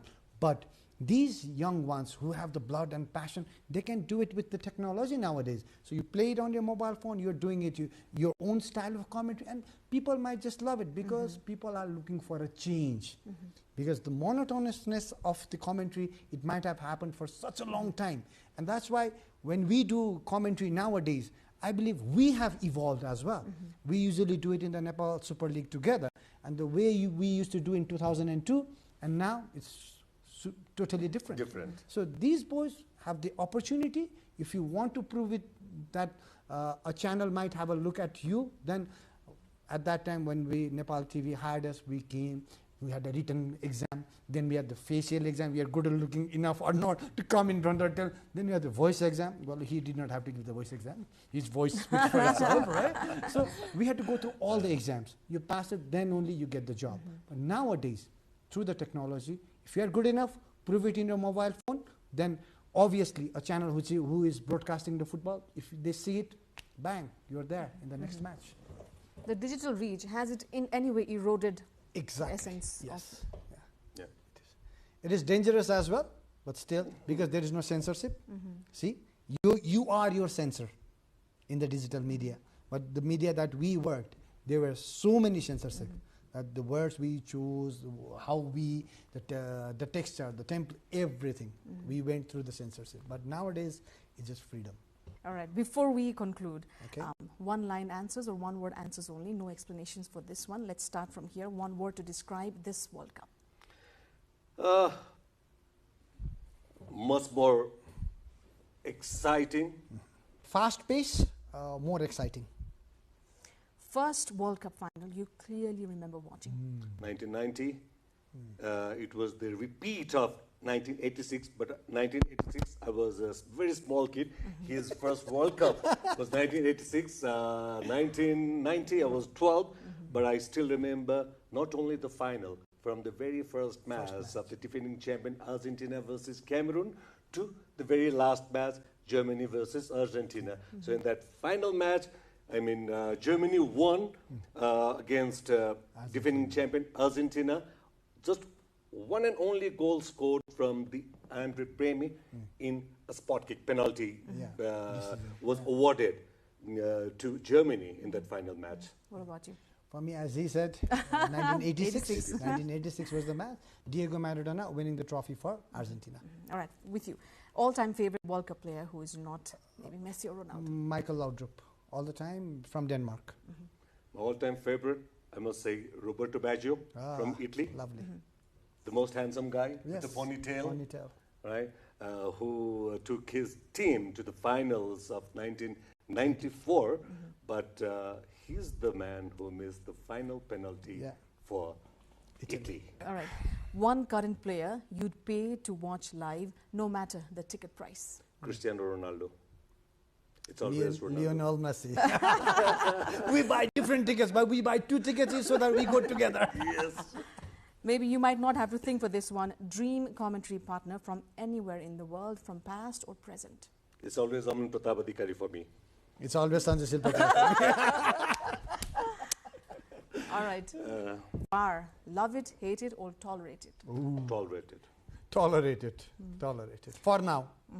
One rule you would change in football tomorrow if you had the power. The penalty kick, the stampering run that they make, I would change it. I hate that run. The one they stamper and they up jump and down, and because it's always giving a chance to the player and not enough to the goalkeepers. Goalkeepers need to just stand on the line. Even 1 foot has to be on the line. Such a big disadvantage all the time for the goalkeepers, and you give all the freedom to the one who's taking the penalty kick. We need to be equal. If you are giving that chance to the player who's kicking the ball, then give a chance to the goalkeeper as well. Give him a chance to come up forward, make some different moves as well. Why not? It has to be equal and fair. Okay, for the final of this World Cup, if I could, I'll remove this hydration break. For the final. Break, because I don't want that momentum to break in the middle of the halftime again. Favorite World Cup goal of all time? There are a few, like people talk about the hand of God in 86, but I say the second goal scored by Diego Armando Maradona in the same World Cup, same match. Yes. That's one of the finest. Wow. That no is words to explain. That's one of the beautiful goals. And we have seen lots of goals, like one, that diving header by the Van Persie one. Van Persie, the Flying Dutchman goal. Yeah. That was one. That one was great as well. But I agree to him. My all-time favorite goal has been Diego Maradona, second goal against England, 1986, going past 7 defenders and the goalkeeper. So solo goal ever in the history of football. All right. Most underrated position in the pitch? Defensive midfielder. But nowadays they have come into limelight. Now people have started to understand how important it is to stop the ball from the opponent, not only to attack. For to attack, what you need to do first is to stop the opponent.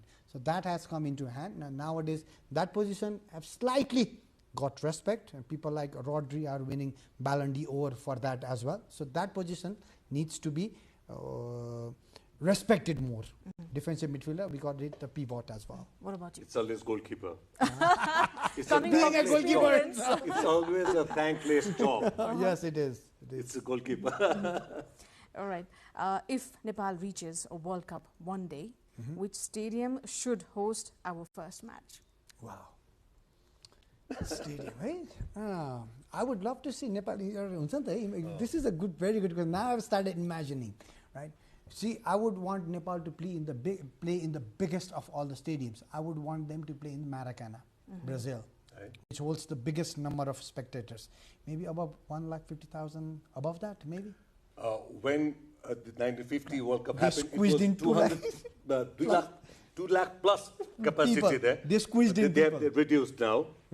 The 2014 World Cup, they have reduced the capacity. Still more than 1 lakh. Still more than 1 lakh, yes. So Maracana, So Brazil. if you ask me the same question, I would say the Wembley Stadium, because Whoa, the reputation. millions of Nepalese are residing there in UK. UK. So it will be like a home away from home. Home away from ground home. for Nepal team. Cool. One thing that you absolutely love about Nepali football fans? They are so much passionate, very much crazy, and they, when they love, they love. When they hate. You understand? I know. Right? So what I want to tell them is like, if you support your team when they are winning, please don't blame them when they play draw or they lose. Any phrase that you overuse while commentating? I don't use most phrases. Do I? No, the flow of the match is just Nepali word that we repeatedly use and usually happens in football is झन्डै goal भएको थियो because that always happens. You're so near to how many goals do we see in the match? 1, 2, 3, 4, maximum 5, 6, something like that if we are lucky. Otherwise, there are so many just slightly almost moments. Almost and that झन्डै comes a lot. After you say this, I remember 2 words I've used in last Nepal Super League. Okay. 2 heavy. I mean, I used 2 words. One was very heavy and one was so light words. Can I share? Please. Goalkeeper Kiran Chemjong was helpless. We're doing commentary in Nepali. So I used that word for the very first time. I don't know from where How it came. How it came? Goalkeeper Kiran Chemjong, King Kartabya Bimood. Have you ever heard this word? That's too heavy. Too heavy. And in another match, one defender literally did like this to the opponent player. And jokingly I said, that's Gokre Thak. These are the words we use in our commentary box, and commentary box turns into comedy box sometimes.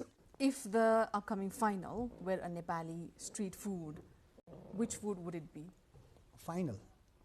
Street food. Final street food. Final. Spicy. Choila. See, the more you eat, more you turn your cheeks red, and eyes get watery, and you get hyper.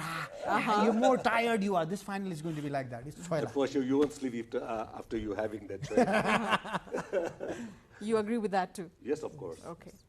Looking forward to this choila match. Yes. Who's going to win the FIFA World Cup 2026? I love to see Spain winning this time, because it's winning back to back by the same nation. It wants. I don't support. I want Spain to win. To win. Okay. So What about you? I believe Messi and Argentina, they will win the trophy. He surprised every one of us. He's hungry, and he wants to prove to the world and to everyone that in the history he's number one. Big chance for Argentina, but what I'm saying is, like, I don't want same team to win back to back. Yeah. I want Spain to win this time. And if it was not Messi and just Argentina, I would have come up with the same logic as well. But he gets Messi, and if he wins, there's only one Pele who's won it 3 times. Right now, Messi comes and does it this way at the age of 39. We have to believe now that Messi is above everyone. So I fully agree. if he wins the World Cup final. What a wonderful duo you are, both. Thank you so much for your time. Thank you and so much, also your Sarah. It's like coming back home after Of a few course, years. of course. Same So studio, this is the place, same this is the buildings. channel. I mean, Nepal Television is the one who Where you started. we feel like home. Thank you once again. Thank you for having Sarah. Thank you for having us. All right, all the analysis, all the predictions, and all the emotions come down to just 90 minutes. The stadium is ready, the world is watching. 1 trophy, 2 teams, millions of hearts, and the only question left is who's going to win the World Cup 2026. Thank you as always for staying with us here on Insight. Until next time.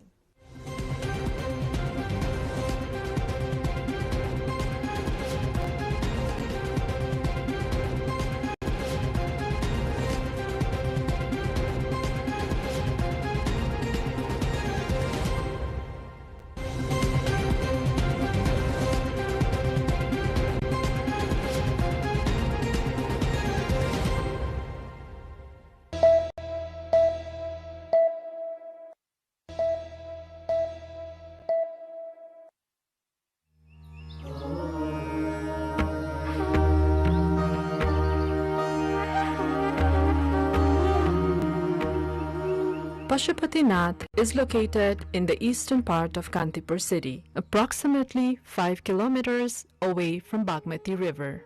During the Lichavi period, the area surrounding Pashupatinath was known for animal rearing. This region includes Duasthali, Guveshwari, Gauri Ghat, Chaba Hill, Ganesh Than, and Kutuwali, all of which are part of the Pashupatinath area.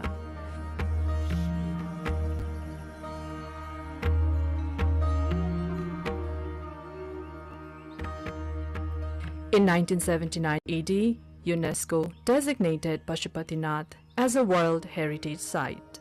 The blessings of Pashupatinath have been revered since ancient times, indicating the site's significance long before the Lichavi dynasty.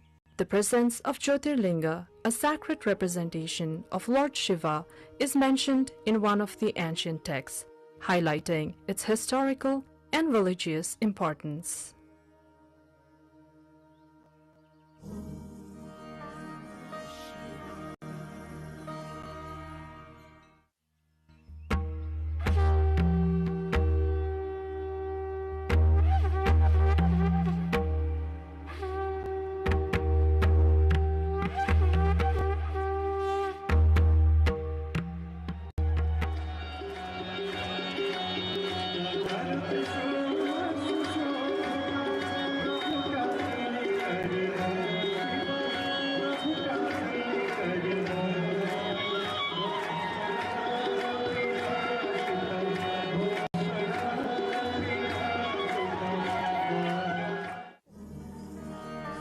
In the Gopal Raj dynasty, King Supuspadev described Pashupatinath as Varna Vyavastha. Following Supuspadev, every subsequent king incorporated the name of Pashupatinath within their own names. King Vaskardev offered 3 kosh to Pashupatinath, Brishdev presented a Trishul, Dharmadev contributed a Brishjos, and Narendradev offered various kosh made from different materials. Finally, Jayadev offered a lotus to Pashupatinath.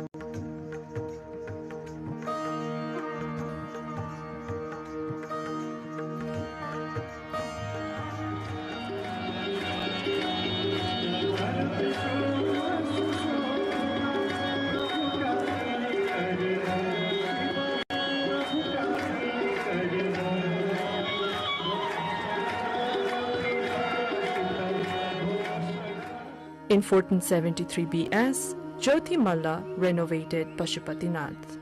The priest Nityananda initiated the removal of the 3-story structure of Pashupatinath and reduced it to a single story. Queen Ganga, the consort of Shiva Singh, had the Bhasa Bamsawali written, which is still present today.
During the Malla dynasty, the offerings made by the kings to Pashupatinath can still be seen today. Among these offerings, Lord Shiva at Pashupatinath received a copper roof, and Chadi and Kamal. Finally, King Jai Singh presented a gold-made mekhla, and a grand jatra was conducted.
The temple's extraordinary design is attributed to the cumulative contributions of successive kings, each leaving their mark by adding distinctive elements to its architecture. This rich history of royal patronage is a primary factor contributing to the exceptional and intricate design of this revered temple. And regional stability. Iran has accused the US of hitting civilian infrastructure in the latest wave of air strikes since peace talks collapsed. State media and provincial authorities said bridges, a train station, and an airport were hit. US Central Command CENTCOM has not given a list of targets but said the attacks were intended to further degrade Iranian military capabilities. US President Donald Trump has threatened to hit Iranian bridges and power stations to force Tehran to return to talks to end the war that began on 28 February with US and Israeli attack, prompting Iran to retaliate against Israel and US targets and allies in the Gulf. Iranian state media and local officials said 7 people have been killed in the attacks. In its response to the latest U.S. attacks, Iran's Revolutionary Guard Corps IRGC said it had struck U.S. maritime surveillance radar sites in Oman as well as targets in Kuwait and Bahrain. It also claims to have attacked a U.S. Special Operations Command Center at Al-Tanf in Syria. Neither Syria nor the U.S. have commented on the claim. Kuwait's authorities said the Iranian strikes had hit power generation and water desalination stations. As attacks escalate, the Strait of Hormuz, a critical waterway of Iran's coast that Tehran has effectively blocked throughout the war, has remained shut. A fifth of the world's well and liquefied natural gas used to transit through the strait, and the head of the International Energy Agency, Fatih Birol, said he had concerns about global energy supplies. U.S. President Donald Trump has accused China of interfering in the 2020 election, drawing a strong rejection from Beijing, which called the allegations entirely fabricated. U.S. President Donald Trump has accused China of interfering in the 2020 presidential election, claiming Beijing carried out a major compromise of U.S. election data, allegations rejected by China as pure fabrications and malicious smears. Speaking in a primetime address from the White House, Trump said he had declassified intelligence files that he claimed supported his allegations that China attempted to influence the election in favor of Joe Biden. Over a period of years, starting during the 2020 election cycle, the People's Republic of China carried out what is believed to be the largest compromise of election data in history, resulting in China's illicit acquisition of 220 million U.S. voter files. Trump alleged the files contained personal information, including names, addresses, phone numbers, and political party preferences, which he said could be used for nefarious activities. The U.S. intelligence community has previously concluded that China did not interfere in the 2020 election, which Trump lost to Joe Biden. Responding to the accusations, China's foreign ministry strongly denied the claims, saying Beijing has never interfered in U.S. elections and has no interest in doing so. 美方的有关说法纯属无中生有、恶意抹黑，早已被证明是无稽之谈。中方历来坚持不干涉内政原则，没有兴趣，也从未干涉美国大选。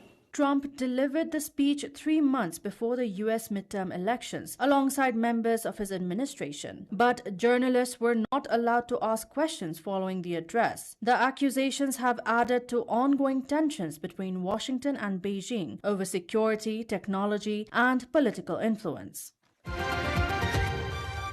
UN leaders have called for urgent global action to accelerate progress on sustainable development goals, warning that conflicts, climate change, and economic pressures are slowing efforts towards the 2030 agenda. As governments gathered for the high-level political forum on sustainable development at UN headquarters in New York, President of UN Economic and Social Council, ECOSOC, Lok Bahadur Thapa, has called for stronger international partnerships and concrete action to accelerate progress on the Sustainable Development Goals, SDGs. Thapa said the forum would bring together evidence, innovation, and national experience to strengthen partnerships, deliver practical solutions, and build political momentum for implementing the 2030 agenda.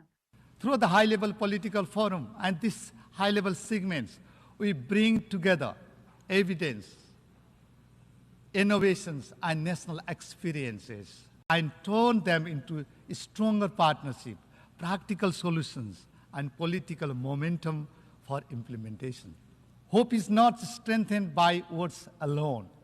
It is strengthened when commitments become actions, when principles become policy, when international cooperation delivers tangible results, and when people see progress in their daily lives. Opening the ministerial segment of the forum, UN Secretary-General Antonio Guterres warned that global progress on the SDGs was falling behind as conflicts, climate change, and economic pressures continued to undermine the development efforts. He noted that only 36% of the 139 measurable SDG targets are on track or making moderate progress, while 15% have regressed. Our mission is clear: to accelerate progress at scale and speed, by investing in the proven tools of poverty reduction, from education to universal health coverage, energy security, and adaptive social protection systems, by adopting policies that promote decent work, gender equality, and technological access, by grounding progress in human rights, and protecting our planet through climate action, biodiversity, conservation, and a just transition to renewable energy. Addressing global conflicts, Guterres reiterated his call for ceasefire in Gaza, Lebanon, and the Gulf region to be fully respected, while urging adherence to the international law, including the protection of navigational rights and freedoms. The ceasefires in Gaza, Lebanon, and the Gulf region must be fully reestablished and respected. And the exercise of national navigational rights and freedoms in accordance with international law must be respected. Also addressing the forum, President of the UN General Assembly, Annalena Baerbock, urged countries to remain committed to the 2030 agenda despite mounting global challenges, calling for continued international cooperation and the sharing of successful development practices to accelerate implementation of the Sustainable Development Goals. Yet, as the President of the General Assembly, I'm calling on you to keep your optimism in this institution's ability to deliver, to choose hope, to choose action every single day. And all the more, to never let cynics weaponize our shortcomings to claim now that the SDGs overall irrelevant. And that is why my call to you, echoing the Pact for the Future, is this: Keep working together. Keep believing that we are better together, especially in these fragmented times. Share your best practices in advancing the HCGs. The solutions are all out there, and they are being implemented. Choose build helping the momentum we need to deliver for the people we serve. The United Nations High-Level Political Forum on Sustainable Development is reviewing progress on the 2030 Agenda and identify measures to accelerate implementation of the Sustainable Development Goals amid mounting global economic, environmental, and geopolitical challenges. Severe floods and landslides in Bangladesh have killed dozens and affected more than 1 million people, creating a growing humanitarian and public health crisis. Days of heavy rainfall have triggered severe flooding and landslides in Bangladesh, killing at least 50 people and stranding more than 1 million. The disaster has also heightened the risk of public health threats, including waterborne diseases like dengue and cholera. With more than 10,700 water and sanitation facilities damaged, restoring access to safe drinking water and delivering essential relief items to those affected remains the top priority. The floods have compounded an already challenging humanitarian situation. Since March, Bangladesh has been grappling with the measles outbreak, with nearly 750 confirmed and suspected measles-related deaths. The IFRC, which has been responding to the outbreak, says its relief efforts are now being stretched even thinner by the floods and other concurrent emergencies. Efforts to deliver aid have been stalled by flooding across 7 districts, including Chadgaon, Cox's Bazar, Rangamati, and Habiganj. In Cox's Bazar alone, more than 180,000 people have been impacted by the disaster. The city is sheltering some 152,000 Rohingya refugees who have fled fighting between the Myanmar military and rebel forces, according to non-profit watchdog Human Rights Watch. The refugees live in makeshift shelters on steep deforested hillsides, which are especially vulnerable during the monsoon season. Qatar mourned the passing of former Emir Sheikh Hamad bin Khalifa Al Thani, the ruler who steered the country's transformation into a major global player through economic growth and diplomatic outreach. Sheikh Hamad bin Khalifa Al Thani, the former Emir of Qatar, who transformed the small Gulf state into one of the world's wealthiest and most influential nations, has died. He was 74. A charismatic figure with a friendly approach, the father Emir assumed the power in 1995. Regarded as the architect of modern Qatar, he embarked on leading development and reform plans and education programs, using his country's vast natural gas wealth to push an ambitious agenda of political, economic, and social reform. During his reign, Qatar's gross domestic product GDP increased more than 24-fold, while production from the North Field turned the country into the world's largest exporter of liquefied natural gas (LNG) by 2006. In record time, the small nation's LNG production capacity reached 77 million tons per annum, according to government figures. His tenure also saw the establishment of Qatar Foundation, the launch of Al Jazeera News Channel in 1996, the promulgation of Qatar's first permanent constitution in 2004, and the introduction of municipal elections in which women were granted the right to vote and stand as candidates. Under his leadership, the Gulf nations secured the right to host the 2022 FIFA World Cup, the first time an Arab country had done so. Before Sheikh Hamad's abdication, Qatar formally opened an office for the Taliban at the request of the United States, which set the stage for talks between Washington and the Afghan group, and ultimately led to NATO and the US's chaotic withdrawal from Afghanistan in 2021. Japan's parliament has approved changes to imperial succession rules, allowing the royal family to adopt distant male relatives and enabling women to retain royal status after their marriage.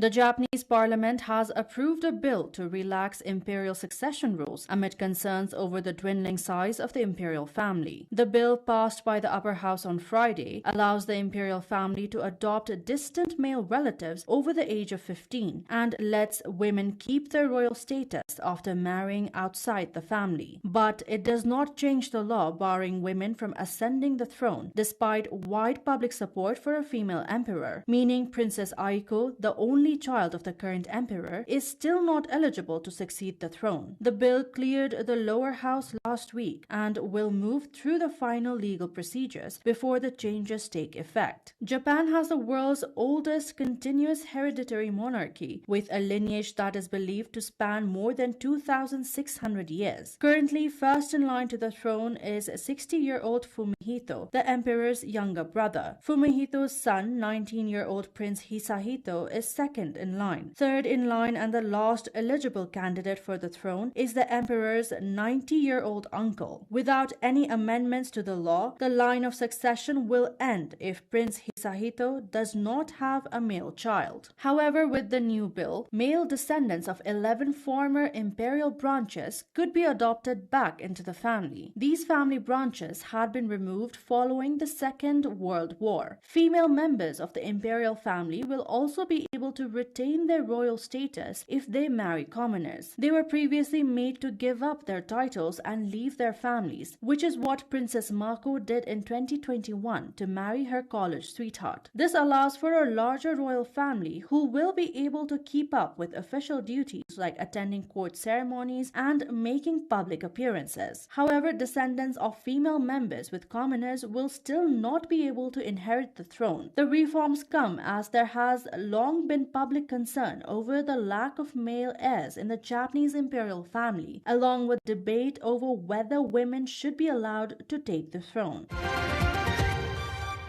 A 72-year-old seaweed harvester is preserving a fading coastal tradition, continuing a dangerous craft passed down through generations. Unfazed by crashing waves along the coast, 72-year-old Wu Feng Chiao, one of the last remaining sea women in Chinese Taipei, carefully navigates the slippery rocks as she gathers fistfuls of brownish-purple seaweed from the shoreline. The harvest taken from the exposed edge of the Pacific Ocean is a traditional practice that has sustained coastal communities for generations. Wu, who has spent more than half a century foraging these waters, continues the work despite the physical demands and dangers posed by strong currents, sharp rocks, and unpredictable tides. Each handful of seaweed is collected with precision before being carried inland, where it will later be cleaned, dried, and processed into jelly, preserving a food tradition closely tied to the island's maritime heritage. Seaweed foraging remains a declining occupation, with fewer practitioners continuing the labor-intensive craft. For Wu, however, the practice is more than a livelihood. It is a lifelong commitment to a way of life shaped by the sea. As younger generations move away from the traditional coastal harvesting, Wu's daily work stands as a reminder of a fading maritime culture. Sri Lankan doctors have successfully separated 5-year-old conjoined twins in a rare and complex operation after years of medical preparation.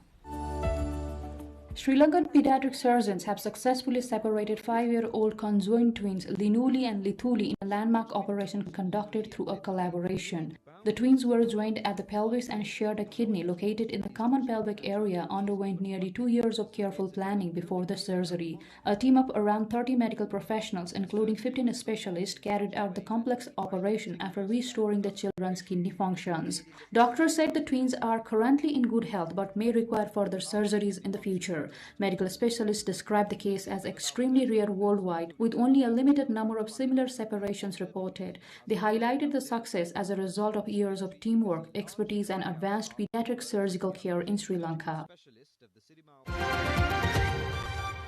South Korea's Buddhist community is turning to modern culture, digital content, and youth-focused events to reconnect with Gen Zs. Facing declining influence in rapidly secularizing South Korea, the country's Buddhist community has launched a campaign to attract younger generations through festivals, fashion, digital content, and modern cultural events. The trend, widely referred to as hip Buddhism, has seen temples embrace contemporary marketing strategies, including Zen-themed slogans, robot monks, and DJs performing in monastic robes in an effort to make Buddhism more appealing to Generation Z.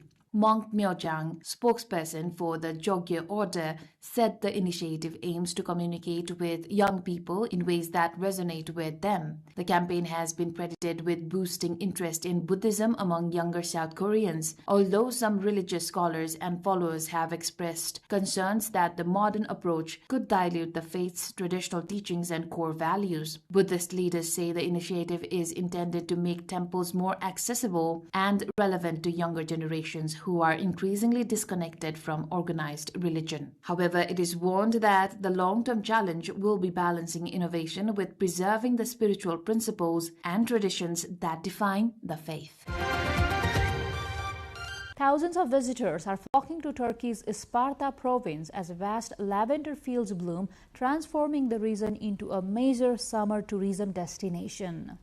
The annual lavender bloom has begun in Turkey's Isparta province, drawing thousands of domestic and international visitors to one of the country's best-known summer tourist destinations.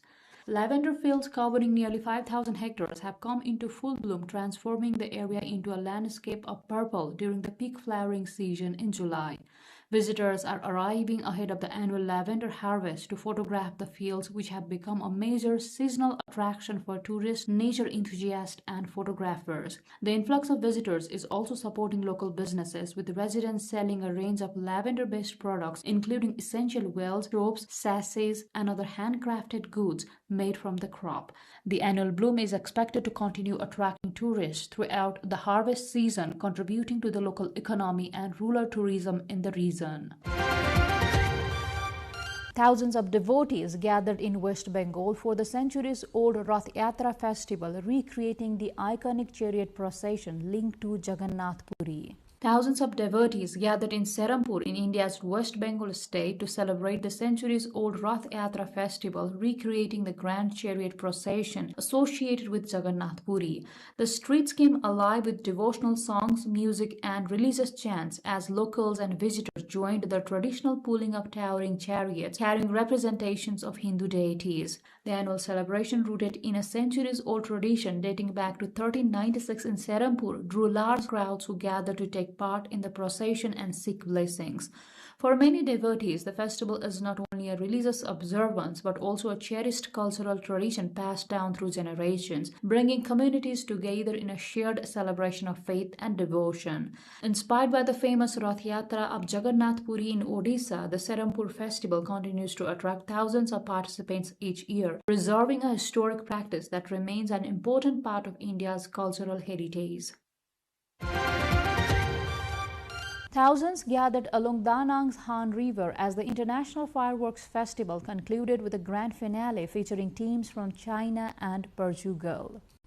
The Da Nang International Fireworks Festival has concluded with a grand finale featuring performances by China and Portugal along the Han River in Vietnam. Thousands of residents and tourists gathered outside the ticketed viewing areas to watch the final performances and celebrate the event. Many attendees said experiencing the festival among the crowds along the river had become an important part of the annual celebration. Visitors from both Vietnam and abroad joined the event, praising the festive atmosphere and community spirit. While Portugal owned this year's competition, organizers and spectators highlighted the festival's broader role in bringing people together. The annual Fireworks Festival has become one of Da Nang's major cultural and tourism events, attracting large numbers of visitors to the central Vietnamese city. France marked Bastille Day with its annual military parade in Paris, featuring thousands of troops and a traditional Maori haka performed by French artillery forces. France marked Bastille Day with its annual July 14 military parade, where French artillery troops from overseas territories performed a traditional Maori haka before President Emmanuel Macron arrived to open the national celebrations. The ceremonial performance took place about an hour before the parade began, highlighting the diversity of France's armed forces during one of the country's most significant national events.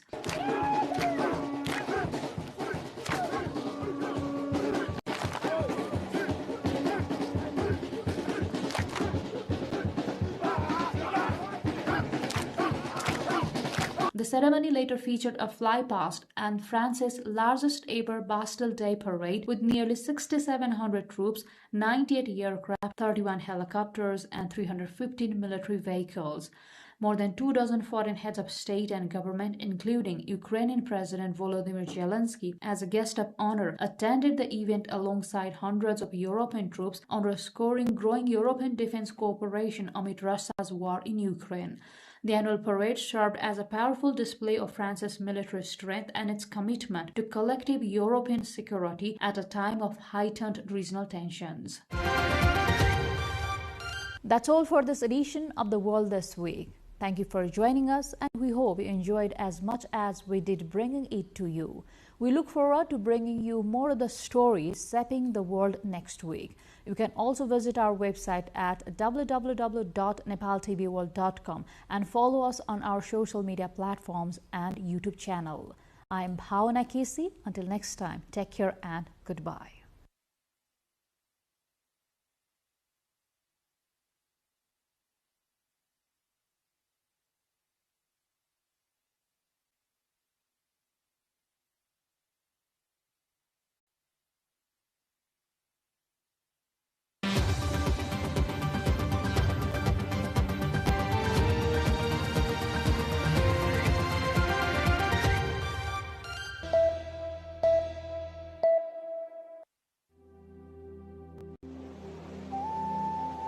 In the natural splendor, the silver-like peaks or the Himalayas glisten.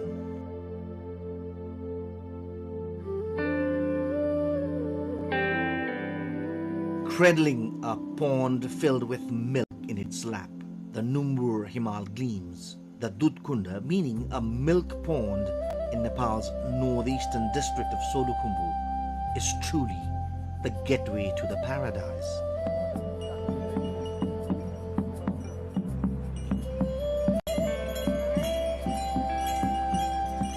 The Numbur, Khatang and Karyalung mountains seem to smile at all times. Adorned with a garland of colorful flowers, the Dudkunda is overflowing as if filled with milk.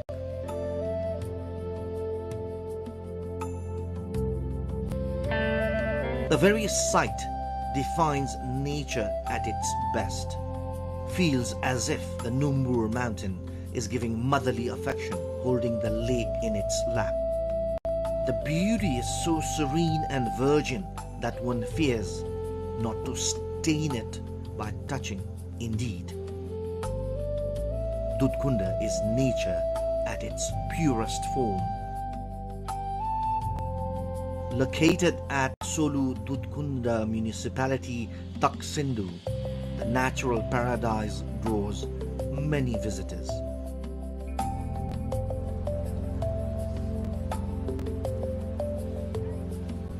No matter how many words are spent describing it, they all feel inadequate upon reaching there.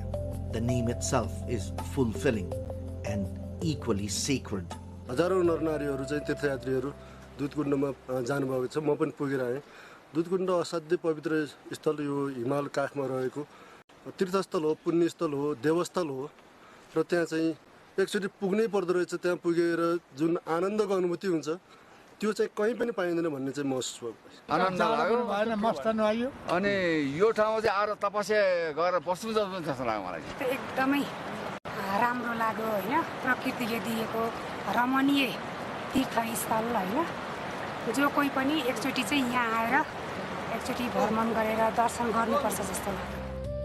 Situated at an altitude of 4,531 meters above the sea level, Dudkunda is a sacred pilgrimage site of culture and nature. It feels like nature has blessed this place, and culturally, it has bound all castes and ethnicities in a thread of unity.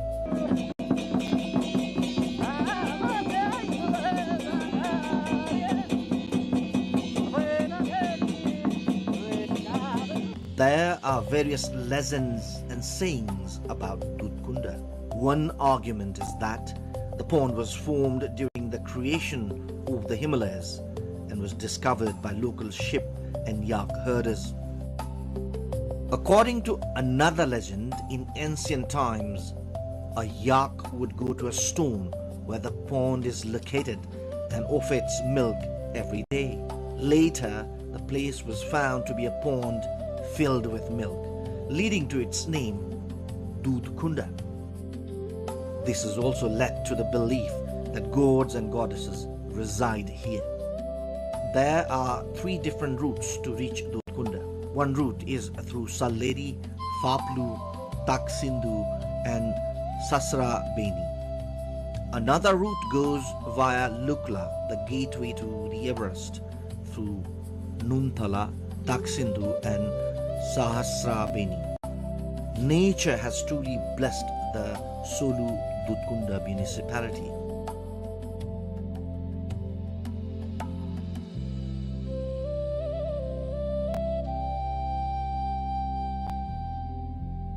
Truly, just like the majestic Mount Everest, Dudh Kunda has the potential to be the destination for everyone in the days to come. It is a thread of unity among all castes and ethnicities. Just like the holy water of Dudh Kunda, it will become a pure and excellent destination.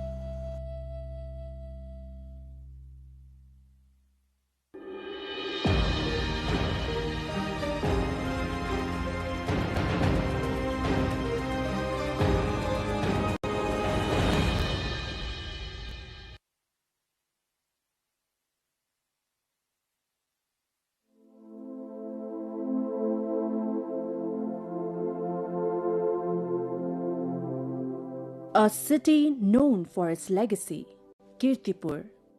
Locals also call it Kipu in their own dialect.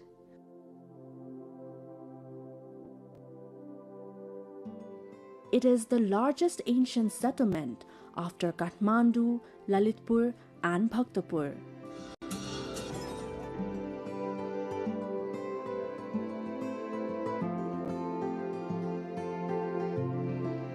The city still has an impressive Malla era neighborhood.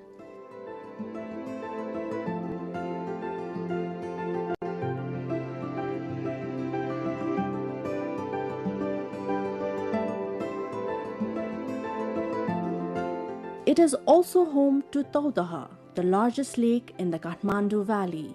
There are temples, monasteries, bihars, and stupas for both Hindu and Buddhist devotees, along with countless festivals and ritual celebrations that altogether give Kirtipur its distinct and special character. With its ancient Newar settlements, this place is a beautiful convergence of Newar culture and heritage.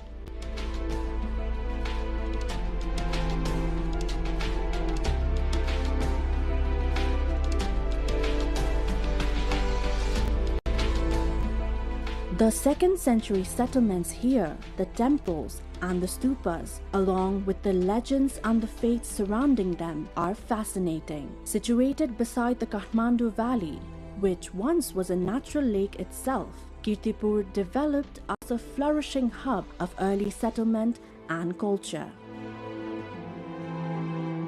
Because of this, the area is exceptionally valuable for historical and cultural study. A long time ago, the children of Kirtipur's farming families apparently made a clay tiger to play with while herding sheep and goats. To make that tiger look even more lifelike, they wanted to add a tongue. So they left their sheep and goats nearby and went into the forest to gather leaves. Upon returning, the children found their sheep and goats missing. And when they investigated, the clay tiger opened its blood-red mouth and claimed to have eaten the animals. Apparently, what had happened was that the deity Bhairav, a Hindu deity, had entered the clay tiger. In their anger, the children then cursed the clay tiger so that its mouth would remain perpetually open. This is the famous legend behind the Bagh Bhairav temple as remembered by the residents of Kirtipur. Bagh Bhairav is the revered deity of Kirtipur's residents. Situated in Kirtipur, this temple is accompanied by several smaller temples many of which can be traced back to the 2nd century according to the historical records. Among them are temples dedicated to Yamaleshwar, Narayan, Bhavani Shankar, Ramchandra, Manavinayak, Vishwakarma, Sridhar Vishnu and Mool Ganesh, all of which were constructed in the 2nd century as per many inscriptions.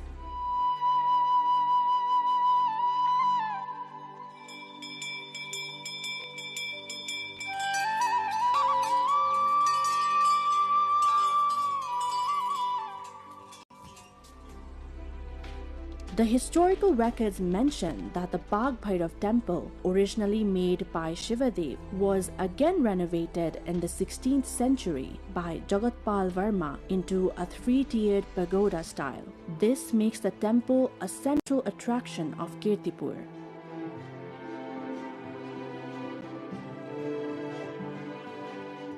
Most Newar settlements, which are one of Nepal's ethnic groups, are adorned with temples and stupas. So Kirtipur is home to countless temples and stupas as well, too many to count by hand. The Uma Maheshwar temple here is located at the highest point in Kirtipur. From here, one can take in panoramic views of the entire Kathmandu Valley. Swayambhu, an ancient Buddhist stupa, is clearly visible from this vantage point. It is said that the temple's elevation is roughly the same as that of Swayambhu's. On clear days, the world's highest peak, Mount Everest, can also be seen from here. Uma Maheshwar, representing the Hindu deities of Shiva and Parvati in another form, is considered a symbol of family happiness and love. The temple's tiered roofs, its design, the surrounding houses, and the views are not only beautiful but also reflect its historical significance. It is an excellent place to explore and spend an entire day.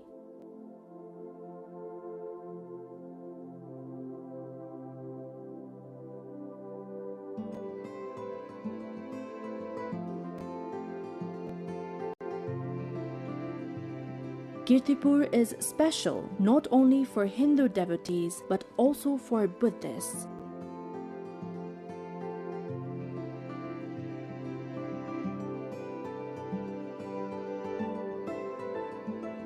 Its stupas and vihars are ideal for the study, research, and promotion of Buddhism.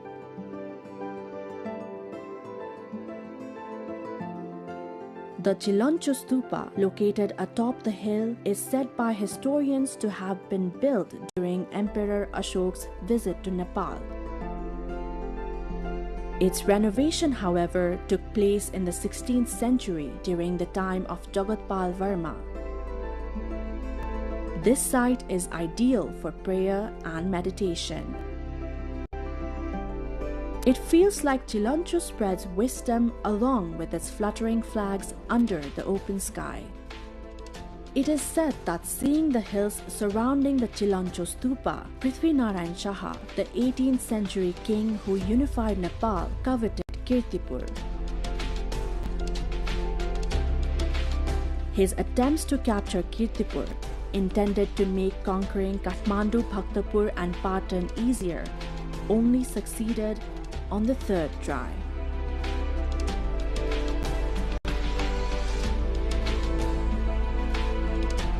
Kirtipur को चाहिँ लोकेसनै अलिकति strategically एकदम महत्त्वपूर्ण लोकेसनमा छ हैन किनभने किर्तिपुर अब पृथ्वीनारायण शाहलाई पनि के लाग्यो भने किर्तिपुर यो डाँडाको डाँडामाथि छ डाँडामा चाहिँ एउटा त्यति बेला चाहिँ किल्लाको रूपमा पनि थियो हैन त्यो भएको नालले चाहिँ किर्तिपुर जित्यो भने अरु चाहिँ सजिलै जित्न सकिन्छ भन्ने खालको पृथ्वीनारायण शाहलाई पनि लागेको थियो हैन त्यसले गर्दाखेरि उले चाहिँ काठमाडौँ भ्यालीलाई वा काठमाडौँ यो जुन तीनवटा सहर र यो भ्यालीलाई आफ्नो कन्ट्रोलमा राख्न अगाडि सबभन्दा पहिला किर्तिपुरमा कन्ट्रोल लिन सक्यो भने यहाँबाट चाहिँ अनि चाहिँ अरू एरियामा चाहिँ सजिलैसँग कन्ट्रोलमा लिन सकिन्छ भन्ने हिसाबले चाहिँ उसले चाहिँ यसलाई चाहिँ टार्गेट बनाएको हो। एउटा कुरा त यो स्ट्रेटेजिकली उचाइमा परेको हुनाले र यसमा पनि यहाँको कोर बस्ती भनेको चाहिँ डाँडाबाट माथि आउनुपर्ने र त्यति बेला तपाईँले सुन्नुभएको पनि होला किर्तिपुर चाहिँ पुरा गढ पर्खालले घेरिएको थियो। त्यो घेरिएको हुनु र चाहिँ त्यहाँ चाहिँ 12वटा ढोकाहरू चाहिँ थियो र 12वटा ढोकाबाट मात्र प्रवेश गर्न सकिने त्यस्तो भएको हुनाले चाहिँ एउटा चाहिँ स्ट्रेटेजिकल्ली एउटा चाहिँ यो कोर्टको रूपमा वा चाहिँ गढको रूपमा चाहिँ विकास भएको पाइन्छ। फर्स्ट वारमा चाहिँ कालुपाँडे चाहिँ बर्ड भयो, कालुपाँडे मार्यो। त्यसपछि चाहिँ के भनाइ छ भने किर्तिपुरहरूले चाहिँ कालुपाँडेको टाउको बोकेर हैन त्यहाँ चाहिँ जात्रा गरेको हामी जित्यौँ भनेर जात्रा गर्यो भन्ने छ। अब त्यो हिस्टोरिकल्ली छ कतिको फ्याक्ट छ थाहा छैन। त्यसले गरेर त्यो भनेको चाहिँ त्यो पनि अब त्यो रिस्क त छ नि पृथ्वीनारायण शाहलाई। अनि अर्को के छ भने सेकेन्ड वारमा चाहिँ फेरि चाहिँ आफ्नै भाइको चाहिँ आँखा फुटिएको छ हैन। त्यसरी दुईपल्ट चाहिँ उसले चाहिँ एकदमै हार, त्यो पनि हार पनि एकदमै हार मात्र होइन, त्यो अब कालुपाँडेको टाउको बोकेर हैन पुरा खुसियालले मनाउनु भनेको त्यसले गरेर चाहिँ एकदमै त्यो ह्युमिलिएट भएको कारणले गर्दाखेरि पछि जब ऊ सत्तामा आयो भए चाहिँ जब उसले कन्ट्रोलमा लियो उसले चाहिँ बर्बर तरिकाले नै यो किर्तिपुरहरूलाई पनि दुःख दिनुपर्छ भनेर दुःख दिएकै हो। This stupa houses the Pancha Buddha, the depiction of 5 knowledge of Buddha. Facing east is Akshobhya, mounted on an elephant and with earth-touching gestures. Facing south is Ratnasambhav, mounted on a horse and showing the Varad Mudra, which is a gesture of generosity and granting boons. Facing north is Amitabh, seated on a peacock in the meditation mudra, symbolizing infinite light and compassion. Facing west is Amogha, seated on a Garud with the Nag hood in Abhay Mudra, a gesture of fearlessness and protection. At the center sits Vairochan, mounted on a lion and invisible, imparting profound knowledge of Buddhism. The presence of these 5 Buddhas is believed to guide those who have lost their way, whether it is in spiritual seeking or in travel. The stupas, vajras and stone statues here are enchanting, capable of captivating visitors for hours.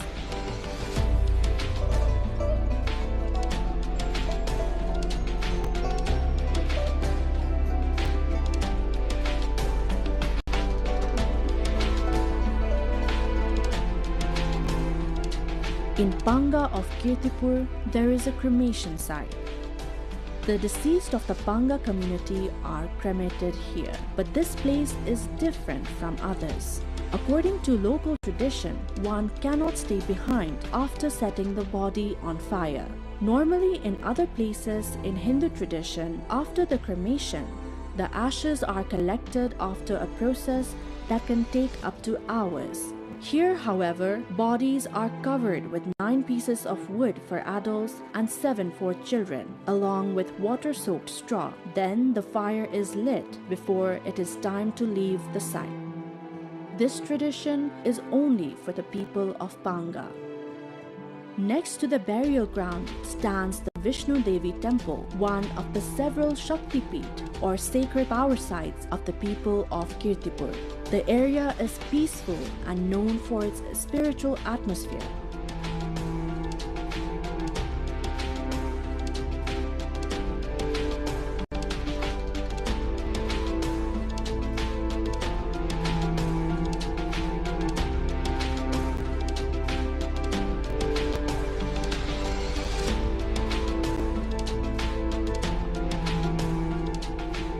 Kirtipur is not only famous for its monasteries and chaityas, it is also rich in history and culture. This place is known for its year-round festivals, rituals, and vibrant cultural way of life.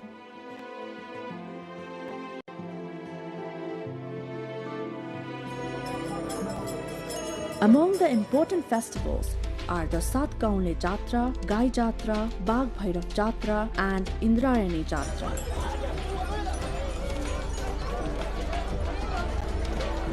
On the day of Gai Jatra, a special dance is performed here. The Dhya Dhya Papa dance, also called Katmar, is a ceremonial performance where dancers in unique costumes move to traditional music. It is an integral part of Kirtipur's cultural identity.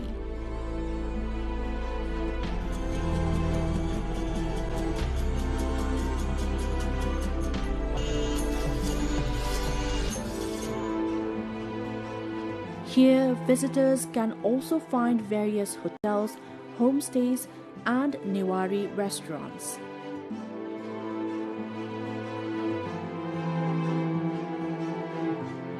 The Newari-style houses and pathways decorated with traditional materials are truly captivating, and the popular Newari restaurants, which draw people from all around, are plentiful. A beautiful example of Newari culture is Newari food, which include famous dishes like bara, yomari, and samay bhaji. And visitors relish these dishes with great enjoyment.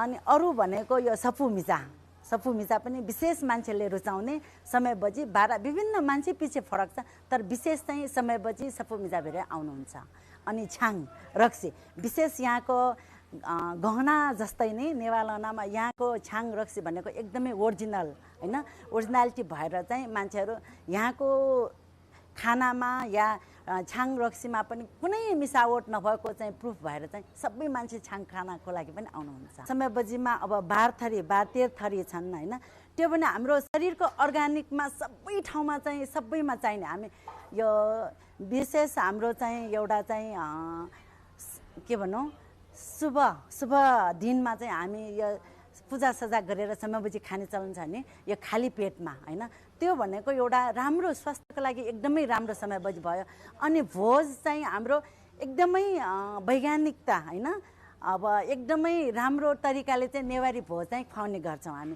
विशेष यहाँ देखि यो पाचन शक्तिलाई पनि एकदमै ध्यानमा राखेर चाहिँ यो पछि यो भनेर तातो चिसो मिलाएर चाहिँ अन्त्यसम्म चाहिँ खुवाउने चाहिँ एकदमै शरीरको लागि चाहिँ साइन्टिफिक प्रुफ नै छ के हाम्रो खानामा चाहिँ Just before entering Kirtipur, you arrive at another beautiful spot, Taudaha. Known for its environmental, cultural, and religious significance, this pond stretches about 500 meters in length and 400 meters in width. It is said to be shaped like a funnel.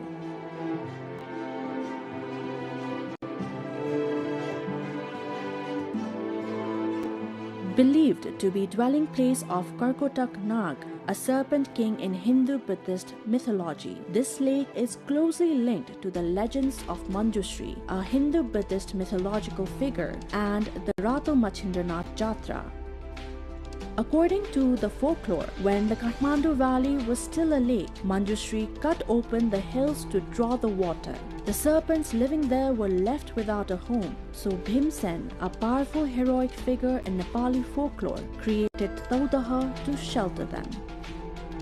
The famous photo or vest displayed during the Rato Machindranath Jatra also traces its origins to Karkotak Nagraj and Taudaha. Legend says the vest belonged to Karkotak Nagraj, who gifted it to a farmer after the farmer cured his sick serpent queen.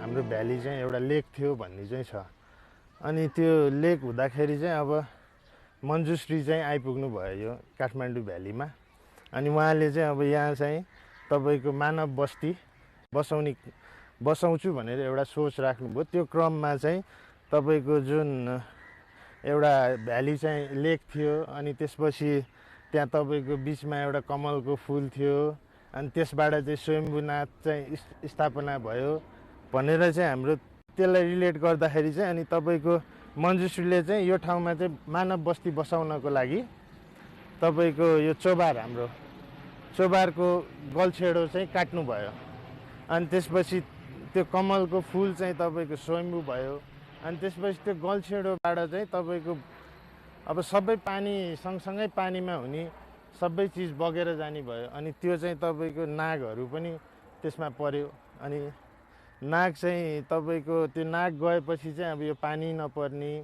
खडेरी लाग्ने तपाईँको विभिन्न history किम्वदन्ती अनुसार तपाईँको अनि त्यो हुन्छ भनेर चाहिँ हाम्रो कर्कोटक नाग राजालाई चाहिँ तपाईँको यहाँ ल्याएर चाहिँ मञ्जुश्रीले स्थापना गर्नुभयो भन्ने चाहिँ एउटा किम्वदन्ती छ। मसिन्द्रनाथ चाहिँ तपाईँको पानीको देवता भनेर पनि चिन्छौँ हामीले।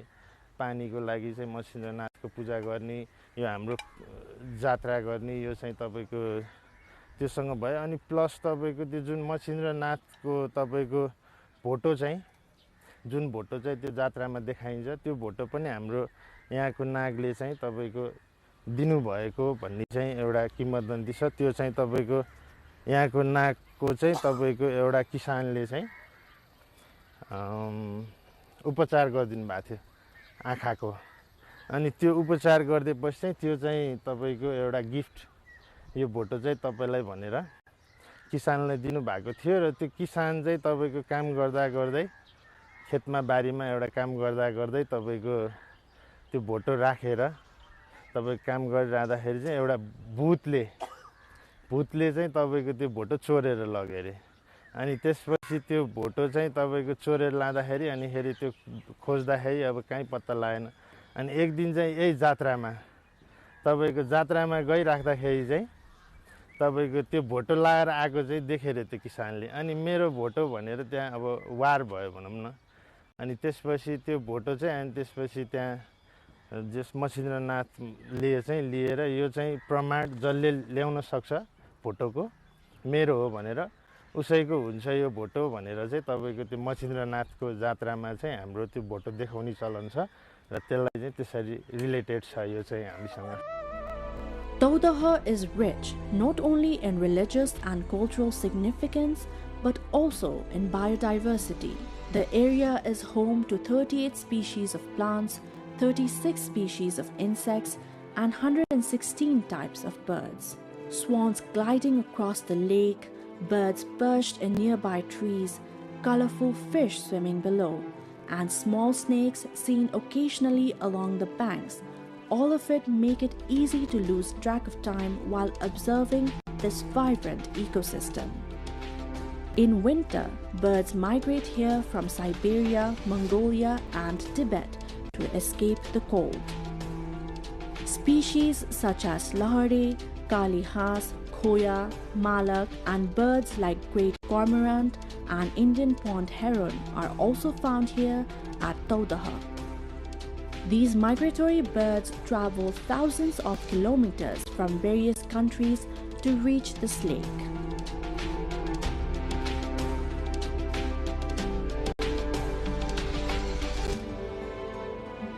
As a wetland area, Taudaha hosts water, land, vegetation, aquatic animals, amphibians, and other wildlife all in one place. For this reason, the lake attracts everyone from casual tourists to students conducting research. स्वदेशी पर्यटकहरू चाहिँ महिनामा मैले भन्नुपर्दा एभरेजमा भन्छु हैन 10 देखि 15,000 सम्म आउनुहुन्छ विदेशी पर्यटकहरू पनि आउनुहुन्छ 500 देखि महिनामा 1000 सम्म आन्तरिक पर्यटकहरू आउनुहुन्छ अनि हाम्रो यो पुस माघ जुन जाडो सिजन हुन्छ नि त्यसमा चाहिँ बच्चाहरूको यो शैक्षिक भ्रमणमा आउने बच्चाहरू चाहिँ धेरै त्यो सिजनमा चाहिँ धेरै बच्चाहरू ल्याउनुहुन्छ अनि अघि पछि पनि हाम्रो शैक्षिक भ्रमणमा बच्चाहरू स्कुलबाट पनि आउनुहुन्छ अनि प्लस यो अब कलेजका विद्यार्थीहरू जुन इन्भाइरोमेन्ट साइन्स पढ्ने विद्यार्थीहरू हुन्छन् हैन त्यस्ताहरू पनि अब यो पानीको माछाको इनेरको पनि रिसर्च गर्न पनि विद्यार्थीहरू आउनुहुन्छ यहाँ नेपालीलाई चाहिँ पर पर्सन 30 रुपैयाँ छ विदेशीलाई 50 रुपैयाँ अनि हाम्रो जुन स्कुल कलेजबाट शैक्षिक भ्रमणमा आउनुहुन्छ नि उहाँहरूलाई चाहिँ हामीले 50% डिस्काउन्ट दिन्छौँ। As tourist numbers increase, so have vendors selling fish feed around Taudaha. These traders who stay around the lake from morning to evening occasionally also encounter snakes. But believing the snakes to represent Karkotak Nagraj, the traders drive them away by just burning incense.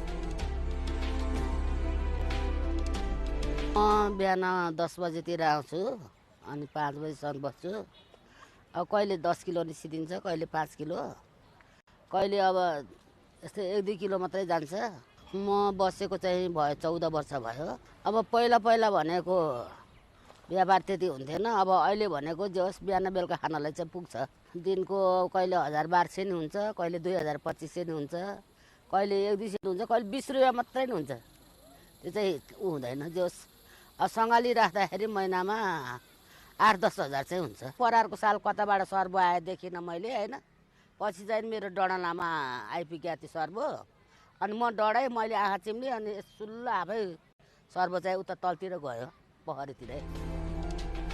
Just before reaching Taudaha, Chobar is a unique tourist spot in Kirtipur.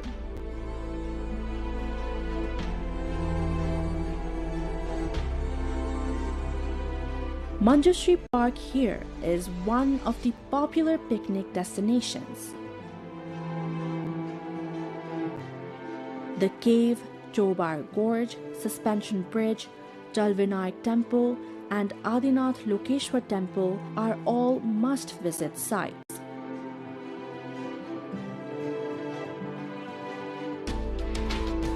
This gorge is said to be where Manjushri cut the hills to drain water from the Kathmandu Valley, making it suitable for human settlement.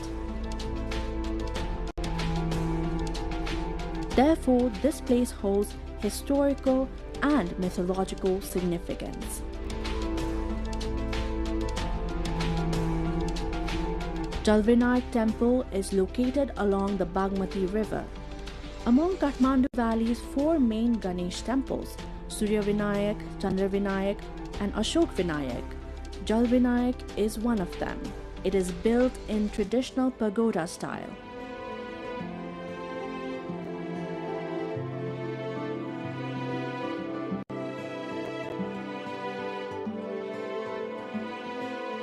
Toran or archways, tudal or roof struts, and gajur or pinnacles enhance its architectural beauty. So this temple is significant both for religious faith and for historical and architectural value.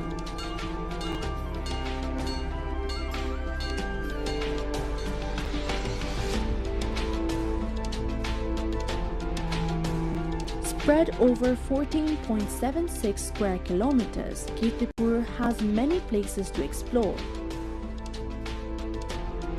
which cannot be fully visited in a single day. Its heritage, lifestyle, and festivals are all unique. To guide tourists before visiting, a tourist information and service center has been established. It lies near the Kirtipur's entry point. This center provides information about major tourist attractions and helps make the visit easier. Exploring Kirtipur's historical, religious, cultural, and natural sites is incredibly enchanting. These sites are witnesses to history. For research and study, visiting Kirtipur is essential. The local lifestyle, daily life, the breeze, and the scent of the soil here, all of it are very special. In modern times, as ancient civilizations threaten to vanish, Kirtipur strives to maintain its ancient identity. Its monasteries, temples, chaityas, ponds, markets, and even the language reflect this heritage. Kirtipur is not just a tourist destination. It offers experiences of meditation and knowledge, and of peace and beauty. Its stories and hospitality attract everyone. To witness and feel the unique confluence of history, culture and nature, visiting Kirtipur is a must, not just once, but again and again.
Nepal's usury victims reach a 9-point deal with government, suspends protest.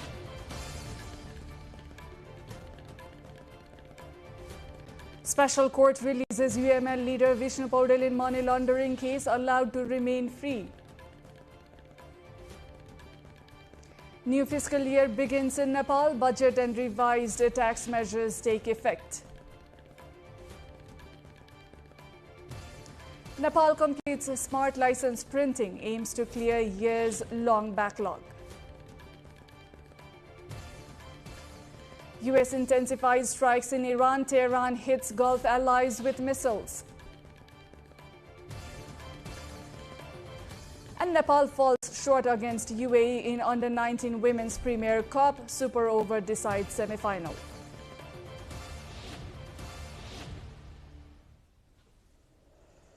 Hello there, I'm Diksha Awasthi. You're watching NTV World News Hour. We are coming to you live from Kathmandu at 2200 hours Nepal time. Now the news in detail.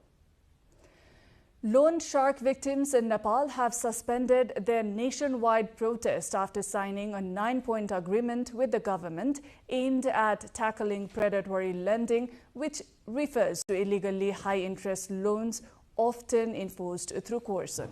The protest, called the March for Justice, began 9 days ago in southern Nepal and concluded after negotiations in Kathmandu between government officials and representatives of the victims. Under the agreement, the government has pledged to classify loan sharking as an economic crime, introduce a dedicated law within 3 months, establish a special tribunal, and invalidate fraudulent loan documents used to exploit borrowers. Authorities also plan to strengthen investigations through forensic document analysis, asset tracing, and money laundering laws, while creating national and district-level mechanisms to resolve complaints and recover victims' property. The government has further committed to providing financial assistance and relief measures in the national budget to help prevent vulnerable families from returning to exploitative lending practices. Moving on, the Special Court of Nepal has ordered the release of UML leader and former finance minister Vishnu Paudel on a regular date following a detention hearing in a money laundering case. A bench comprising judges Narayan Prasad Paudel, Dilli Ratna Shrestha and Bidur Koirala issued the order allowing Paudel to remain free while the case proceeds. The Money Laundering Investigation Department had filed a charge sheet against Paudel, alleging involvement in a case involving 209 million rupees. Paudel was arrested on July 4 and was presented before the court after the department filed the case earlier this week. Nepal has begun its new fiscal year with the government's annual budget and revised tax measures coming into effect from Shravan 1, the first day of the new financial year in the Nepali calendar. The new fiscal framework introduces a 3% parity fee on private education and health services, a move expected to increase costs for students, families, and patients. The government has also implemented value-added tax on electricity, with higher electricity consumers facing additional charges under the revised system. The other changes include an increased minimum income tax threshold for individuals and a new tax regime for stock market investors as part of Nepal's broader fiscal reforms. We will look deeper into this in our segment issue of the day later in the bulletin. Now, Nepal has launched a fully digital driver's license system, allowing citizens to apply, renew, and pay fees online in a move aimed at ending years of delays and long queues at transport offices. The Department of Transport Management introduced the new platform from the first day of the new fiscal year, with applicants able to verify their identity through the National ID system or the government's Digital Citizen app. Officials say the reform will make licensing services faster, more transparent, and less dependent on intermediaries, while urgent cases could be processed within 24 hours. The Government Security Printing Center has also accelerated smart license production, having already printed 2.7 million licenses and committing to deliver new cards within 24 hours of receiving verified data. We will bring more on this in our issue of the day segment after this bulletin. The United States has carried out a sixth consecutive night of strikes against Iran, with the U.S. military saying the operation was aimed at further weakening Iranian military capabilities. U.S. Central Command also said it had boarded a vessel as part of its blockade of Iranian ports. Iranian authorities accused the United States of striking civilian infrastructure, including bridges, a train station, and an airport. Iran responded by launching missile attacks targeting U.S. allies in the Gulf, with Qatar and Kuwait reporting strikes and Bahrain saying an air base hosting U.S. aircraft was targeted. The latest exchange marks a further escalation in regional tensions. Nepal's women's under-19 cricket team has suffered a narrow defeat against the United Arab Emirates UAE in the semi-final of the ACC Under-19 Women's Premier Cup after a dramatic super over finish. The match was tied at 100 runs each after both teams completed their 20-over innings, forcing the game into a deciding super over. Nepal managed only 6 runs in the super over, while the UAE chased down the target in just 3 deliveries to secure a place in the final. Nepal's bowlers had earlier performed strongly, with Riya Sharma and Anu Kadayat taking 3 wickets each, but the team fell just short in a tense finish. The UAE will face Thailand in the title match, while Nepal will play Indonesia for third place, with Nepal already securing qualification for the upcoming Asia Cup.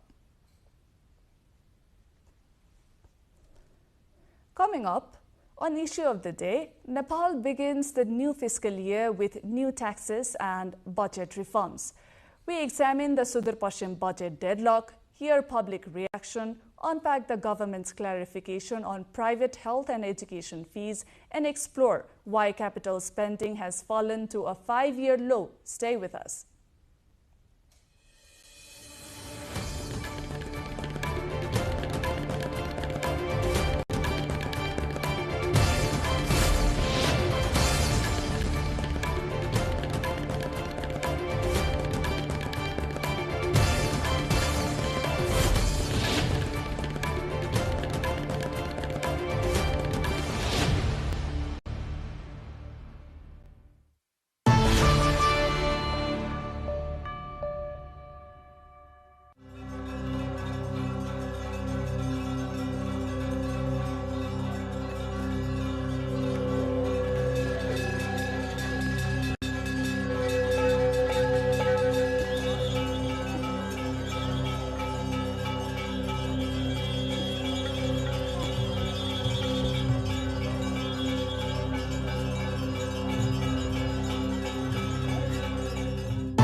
Welcome back. You're with Diksha Westy, and now on to issue of the day. Nepal has entered the new fiscal year today with the government's annual budget and revised tax measures coming into effect from Shravan 1, the first day of the 4th Nepali calendar month. The new fiscal year has introduced several changes, including a 3% additional fee on private education and health services under the government's parity tax provision. The measure allows private schools and hospitals to charge the extra fee, a move expected to increase cost for students, families, and patients. A new value-added tax on electricity has also been implemented, with households consuming higher amounts of electricity facing additional VAT charges under the revised system. The government has also raised the minimum income tax threshold for individuals and introduced a new tax framework for stock market investors as part of its fiscal reforms. Moving on, Sudur Paschim province has once again faces a budget deadlock. The provincial government no longer has the legal authority to spend after failing to secure the passage of its budget for the fiscal year 2026-27 by the end of the fiscal deadline. The budget was tabled in the Provincial Assembly on Asad 1, that is June 15, by Minister for Economic Affairs Bikram Singh Dhami, but remained unapproved through the end of Asad. Rojina Rai, with our local correspondent from Kailali, brings the report. The Sudur Paschim province government faces a budget vacuum after failing to endorse its budget before the start of the new fiscal year. The ruling CPN-UML had opposed the budget since it was tabled, demanding that it be rewritten. The political dispute deepened after Chief Minister Kamal Bahadur Saha dismissed 4 UML ministers from the provincial cabinet. The ensuing deadlock repeatedly disrupted provincial assembly meetings, preventing the budget bill from being passed on time. As a result, from the first day of the new fiscal year, the provincial government no longer has the legal authority to spend funds under any budget heading. However, officials say revenue collection and the regular administrative services will continue under the Interim Revenue Collection Act. अध्यादेश 2081 जारी भएको थियो त्यो अध्यादेशले चाहिँ गत आवकै दरमा राजस्व सङ्कलन गरी सेवा प्रवाहलाई सुचारू गर्न भन्ने बाटो खुलाइदिएको थियो. Economists describe the government's failure to pass its own budget as a sign of both political and administrative weakness. They say both the ruling coalition and the opposition share responsibility for the impasse, warning that the delay could affect the provincial economy, development projects and local governments. Budget नै पास नहुनु भनेको यो मेरो विचारमा अब सत्ता पक्षको त विफलता हुँदै हो तर यो विफलता चाहिँ प्रतिपक्षको पनि हो, किनभने बजेट भनेको पक्ष विपक्ष केही भन्दा पनि यो बजेटका प्रावधानहरूमा विमति हुन सक्छ, तर बजेटलाई अगाडि नै नगार्ने, बजेट नै रोक्ने भन्दाखेरि त्यो अलिकति अप्ठ्यारो अवस्था आउँछ। The private sector has also voiced concern. Business leaders warn that without an approved budget, development work will stall, economic activity will slow, investment will be discouraged, and market confidence will weaken. विकास निर्माणका कार्यहरूमा जति हुनुपर्ने त्यो already budget भएको कारणले गर्दा त्यो हुन पाउँदैन डेफिनेटली, तर अब मलाई लाग्छ सर्टेन पिरियडमै चाँडै नै यदि सरकार बन्यो भने चाहिँ यसले सहजता ल्याउला, अन्यथा यो लम्बिँदै गयो भने चाहिँ गाह्रो हुन्छ। This is the second time in 3 fiscal years that Sudur Paschim province has fallen into a budget vacuum. The province faced a similar situation for nearly 3 months in fiscal year 2081-82. The repeated deadlock has raised serious concerns over the provincial government's fiscal management, political coordination, and decision-making capacity. In this context, we have asked the locals of the Far West province what they think about the budget holiday there. Let's see what they say in today's Public Pulse.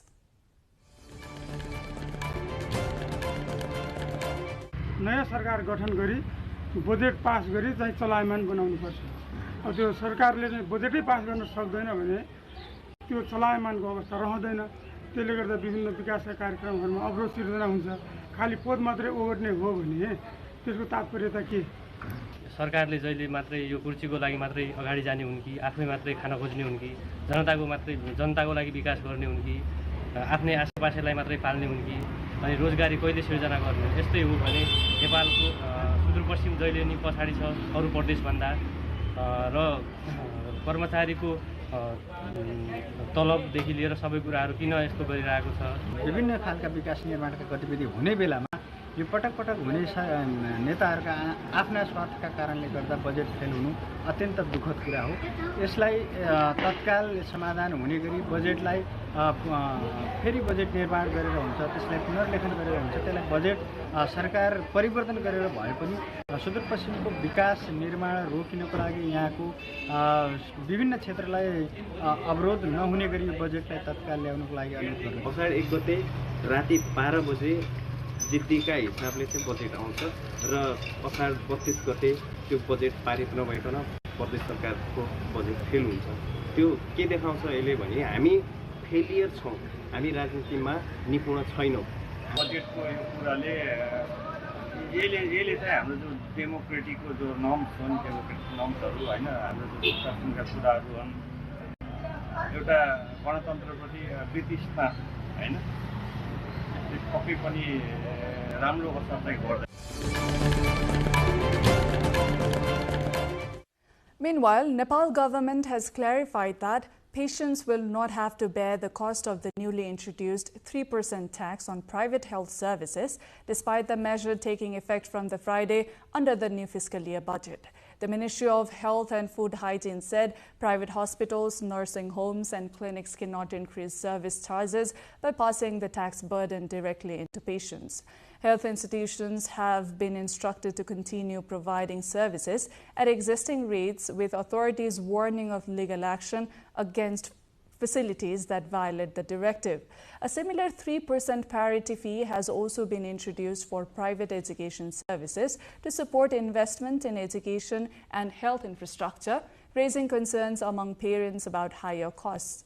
Officials say monitoring will be strengthened in both sectors to ensure institutions do not impose unauthorized additional charges on service users. Nepal's historic problem of sending capital expenditure hit the peak in the fiscal year 2025-26 that ended the day before on July 16. The government mechanism was unable to spend even half of the allocated capital budget, with just 47% spending. This is the weakest performance in the past 5 years. Let's take a look.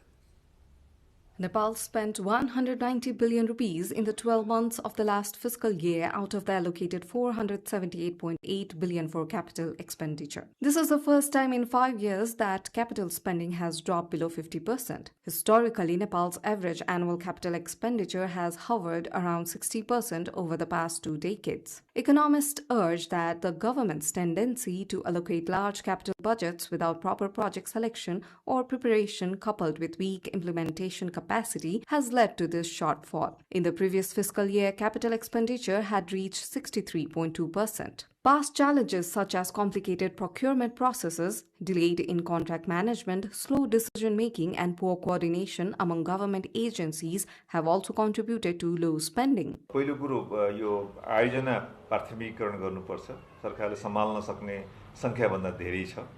पहिलो कुरो प्राथमिकीकरण गरेर महत्त्वपूर्ण आयोजनाहरूलाई मात्र लिनुपर्छ। दोस्रो चाहिँ सरकारले आफ्नो क्षमता विस्तार गर्नुपर्छ। आयोजना व्यवस्थापनको आयोजना कार्यान्वयनको क्षमता विस्तार गर्नुपर्छ, त्यसलाई बढाउनुपर्छ। माथि निर्देशन दिएर मुखले भनेर मात्रै पुग्दैन, फिल्डमा गर्न सक्ने जनशक्ति आवश्यक पर्छ। तेस्रो कुरा हाम्रो धेरै निर्माणहरू निजी क्षेत्र संलग्न हुन्छ, निर्माण व्यवसाय संलग्न हुने हुन्छ।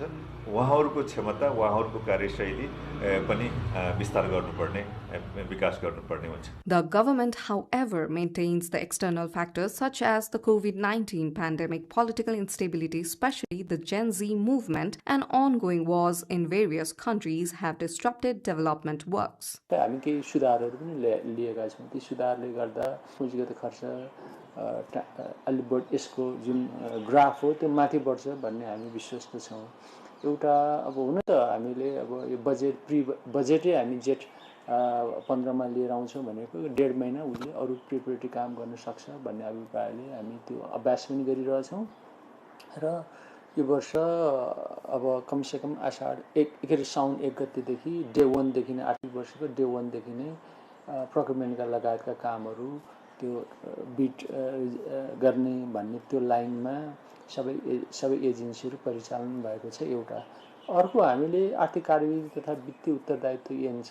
Low capital spending has directly affected development projects and negatively impacted Nepal's overall economic indicators. Economists warn that this failure also has a direct impact on employment opportunities and the daily livelihoods of ordinary citizens.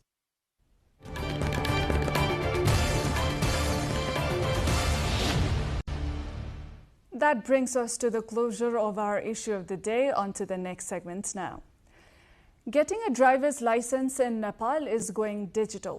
We will look at the government's new online licensing system aimed at cutting queues and delays. More on this cover story after this short breather.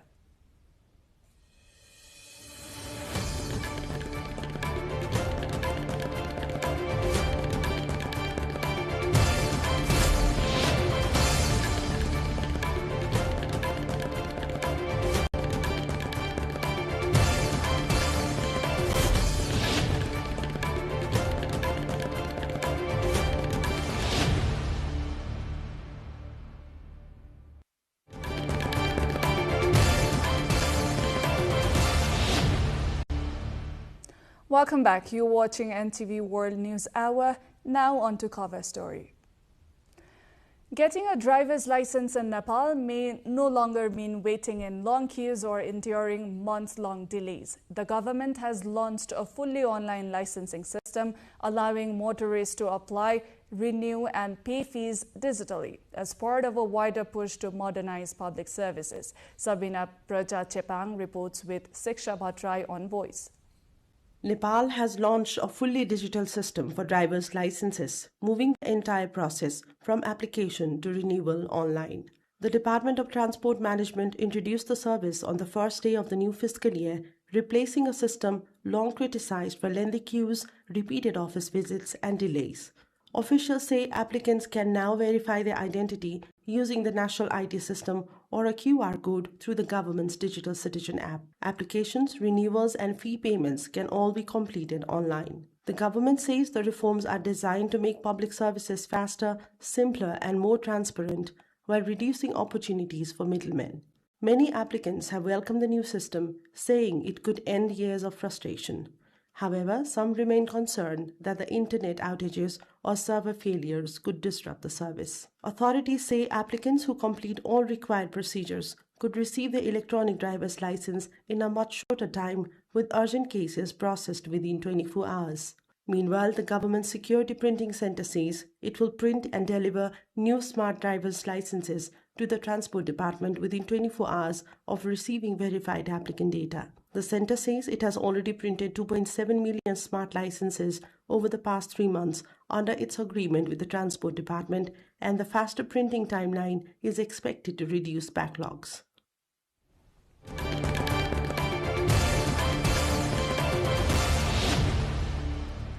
That was the cover story of the day. Now we move to remaining updates. Nepal government has pledged to support the export of domestically manufactured footwear as part of efforts to boost local industries, reduce imports and create jobs. During a meeting with the Footwear Manufacturers Association of Nepal, Prime Minister Balendra Shah said the government would facilitate export promotion, expand skill-based training in footwear production, and strengthen cooperation with the private sector. Prime Minister Shah also said authorities would improve monitoring and record management of imported raw materials at border points to better align imports with domestic industrial capacity. Industry representatives urged the government to crack down on cross-border smuggling, curb the import of substandard footwear, and enforce mandatory quality testing for imported products to ensure fair competition. Nepal's footwear industry has long sought stronger policy support to expand exports and compete with lower-priced imported goods in the domestic market. On the first trading day of the new fiscal year, Nepal's stock market recorded a sharp rise, with the Nepal Stock Exchange NEPSE index posting a significant gain. According to NEPSE, the benchmark index climbed 79.74 points to close at 2,677.54 points. The sensitive index, which tracks the performance of large-cap companies, increased by 11.51 points to 468.38. Similarly, the float index rose by 5.45 points to 184.03 points, while the sensitive float index gained 4.13 points to reach 158.56 points. A total of 10.389 million shares from various companies were trading during the session, with total transactions valued at 4.57 billion Nepali rupees. Authorities in eastern Nepal have stepped up disaster preparedness after water levels in Saptakoshi River, one of the country's largest river systems, surged during the monsoon season. Officials in Sunsari district, led by Chief District Officer Basudev Khimire, inspected the Koshi barrage as water discharge reached 151,195 cusecs per second, prompting the opening of 20 barrage gates and the activation of red alert for high water flow. The Koshi River, often called the sorrow of Bihar due to its history of devastating floods in Nepal and neighboring India, poses significant risks of flooding, inundation, and riverbank erosion during heavy rains. Authorities say a district-wide disaster response plan is now in effect, with security agencies assigned specific responsibilities for emergency operations. Officials say rescue, relief, evacuation, and rehabilitation teams are on standby should conditions worsen in the coming days. Now, Nepal's Central Zoo in Zaulakhel has reopened to visitors after nearly a month of closure following an outbreak of avian influenza, commonly known as bird flu. The zoo was shut on June 19 after the virus was detected in several bird species, including crows, vultures, prompting treatment, sanitation, and disease control measures. Authorities decided to reopen the facility after environmental testing confirmed no traces of the virus, according to officials from the Department of Livestock Services and other veterinary agencies. The zoo will welcome visitors daily from 10 a.m. to 4 p.m., while previously affected enclosures remain restricted as a precaution. Zoo management has advised visitors to wear masks, avoid close contact with animals and birds, and follow hygiene guidelines during their visit. A 38-day religious festival has begun at Nepal's Doleshwar Bahadur Temple in Bhaktapur, a Hindu shrine believed by many devotees to represent the head of the sacred Kedarnath temple in India. The annual Shravani fair opened with a ceremonial procession and is expected to attract more than 5 million pilgrims from Nepal, India, and other countries throughout the holy month of Shravan. Organizers have established multiple management committees and expanded security, traffic control, health services, and drinking water facilities to accommodate the large crowds. The temple committee estimates offering worth around 20 million Nepalese rupees will be collected during the festival, reflecting its religious and economic significance. Similar Shravan fairs have also begun in other parts of Nepal, including Kanchanpur and Gulmi, where devotees are gathering for prayers and traditional worship. A total of 22 one-horned rhinoceroses died in Chitwan National Park and nearby national forest areas during the last fiscal year 2025-26. By the end of the fiscal year, 20 rhinos had died within the national park, while 2 died in national forest areas. According to Chitwan National Park Information Officer Avinash Thapa Magar, 2 rhinos died from electrocution, while the remaining deaths were due to natural causes. In the fiscal year 2024-25, a total of 30 rhinos had died of natural causes. According to the 2021 National Rhino Census, Chitwan National Park was home to 694 adult one-horned rhinoceroses. International news lined up next. For now, a quick recap of the headlines.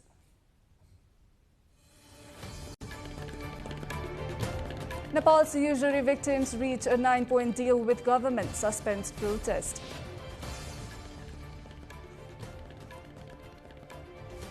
Special court releases UML leader Vishnu Paudel in money laundering case, allowed to remain free. New fiscal year begins in Nepal. Budget and revised tax measures take effect. Nepal completes smart license printing, aims to clear years-long backlog.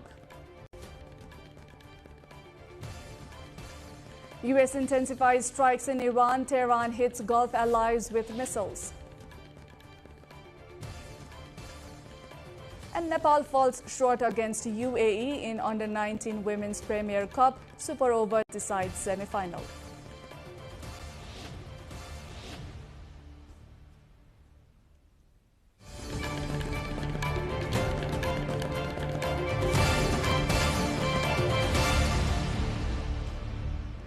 In the international front, 29 countries have signed an agreement to establish the World AI Cooperation Organization, a new independent intergovernmental body aimed at strengthening global cooperation and governance in artificial intelligence.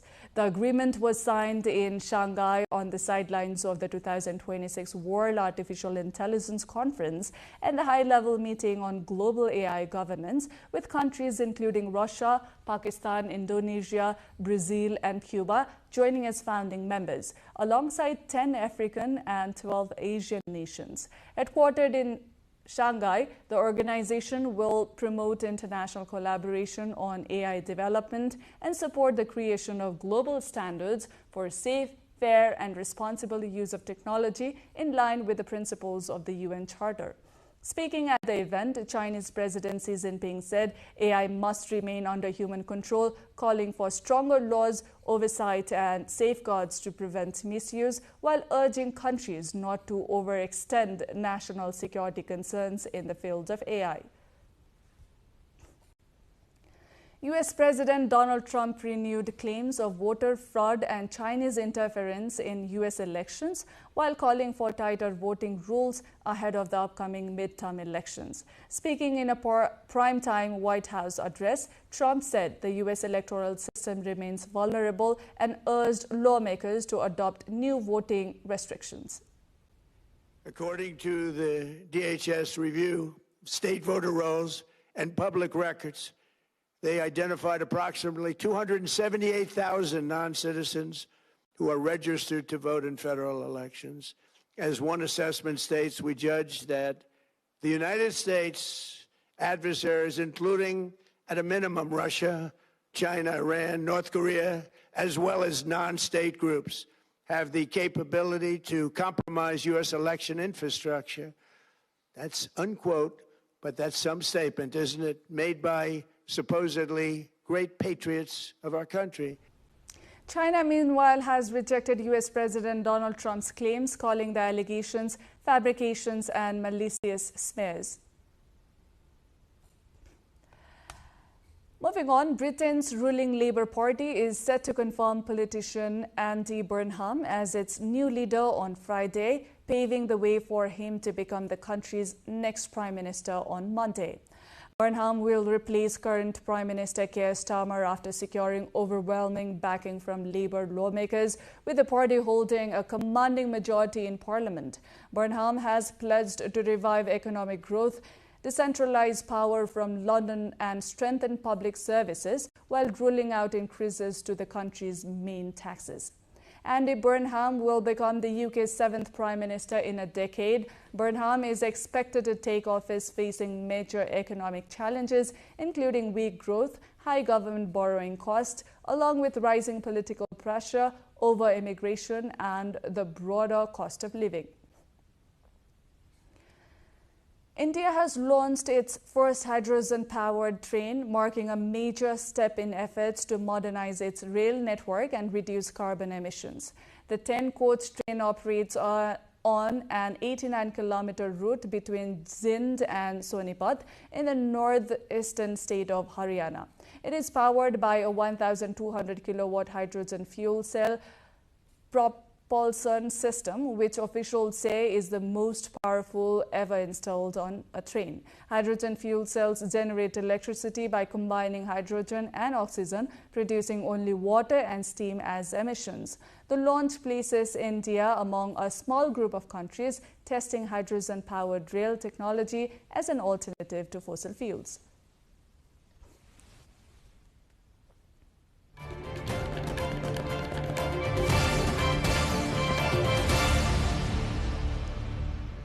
Time for business updates after this short breather.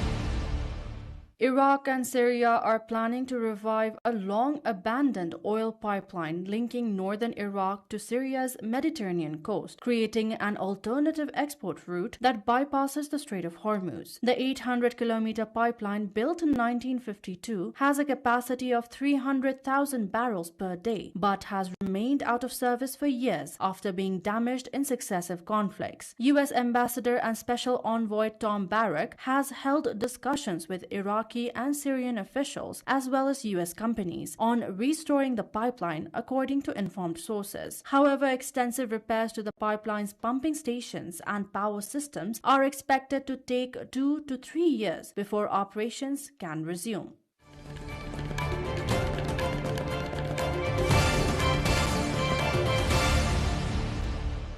China has criticized Britain's decision to nationalize British steel, warning that the movement undermines Chinese investor confidence and harms Chinese businesses operating in the UK. Beijing said the takeover unfairly infringes on the rights of British Steel's Chinese owner, Jingye Group, and urged London to honor its obligations under the China-UK Bilateral Investment Treaty. The UK government said bringing the loss-making steelmaker into public ownership will protect jobs and preserve a strategically important industry. China also accused Britain of using national security as a justification to seize control of the company, despite Jingye's contribution to the British economy.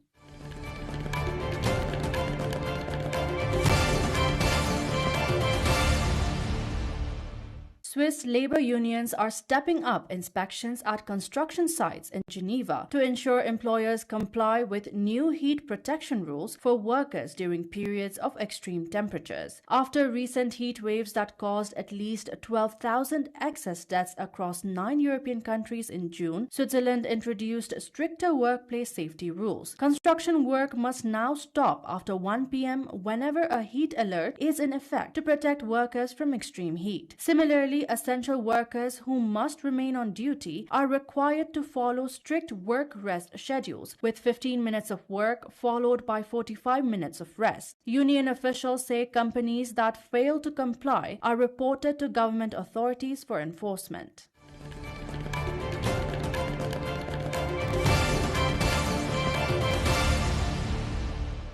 Netflix shares fell more than 9% before the bell on Friday after the streaming company issued weaker than expected earnings and revenue forecast for a second consecutive quarter. The outlook has raised fresh concerns over the company's ability to sustain growth as competition intensifies from rivals such as Disney and free platforms like YouTube. Netflix has increasingly relied on advertising, live programming, and price increases to boost revenue as subscriber growth slows and younger audiences shift towards social media. Netflix's stocks have fallen more than 44% since reaching a record high in June of 2025. Netflix also announced it will reduce the publication of its viewing hours report from twice a year to once annually, beginning in 2027, after ending quarterly subscriber reporting last year.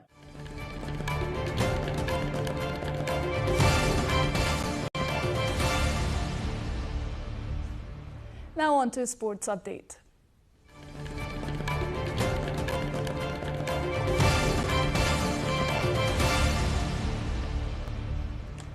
Football's biggest stage is set for its final act. The FIFA World Cup 2026 reaches its grand finale in the early hours of Monday as Spain and Argentina battle for global supremacy, with Lionel Messi chasing another historic milestone before the world's eyes. Let's explore more.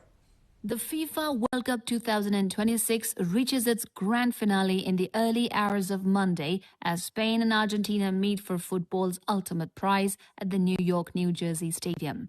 Spain arrive with a dynamic young squad chasing their second World Cup title, while Argentina are aiming to become the first team since Brazil in 1962 to successfully defend the trophy. The final is also a personal milestone for Lionel Messi, who could add more individual honors to his legendary career. The Argentina captain enters the final in contention for the Golden Boot after scoring 8 goals in the tournament, with his tally placing him among the leading scorers alongside Kylian Mbappe. A World Cup victory could further strengthen Messi's case for another Ballon d'Or, with the final expected to play a major role in shaping this year's individual award race. A title-winning performance from the Argentine superstar could put him in contention for another historic chapter in his career. Standing in his way is a talented Spain side led by a new generation of stars, including teenage sensation Lamine Yamal, who has emerged as one of the tournament's biggest names. The final presents a clash between Argentina's experience and Spain's youthful energy, with the world waiting to see who will be crowned champions.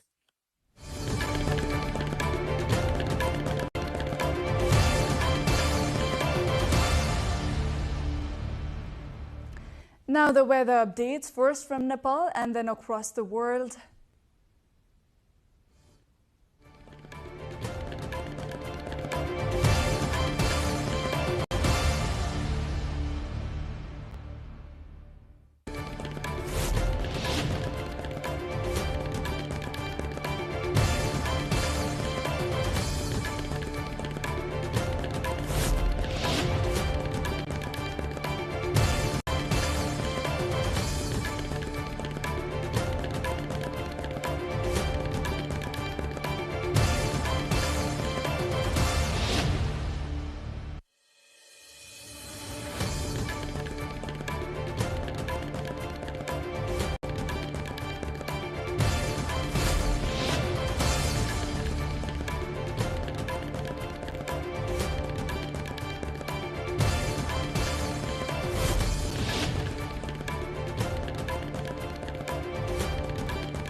And before we wrap up, here's the reminder of our top stories.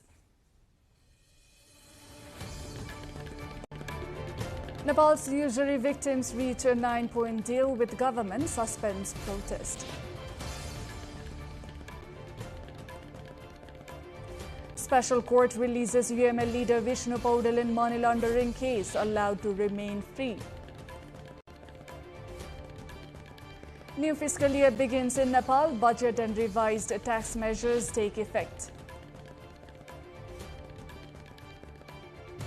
Nepal completes smart license printing, aims to clear years-long backlog. US intensifies strikes in Iran. Tehran hits Gulf allies with missiles. And Nepal falls short against UAE in Under-19 Women's Premier Cup. Super Over decides semi-final.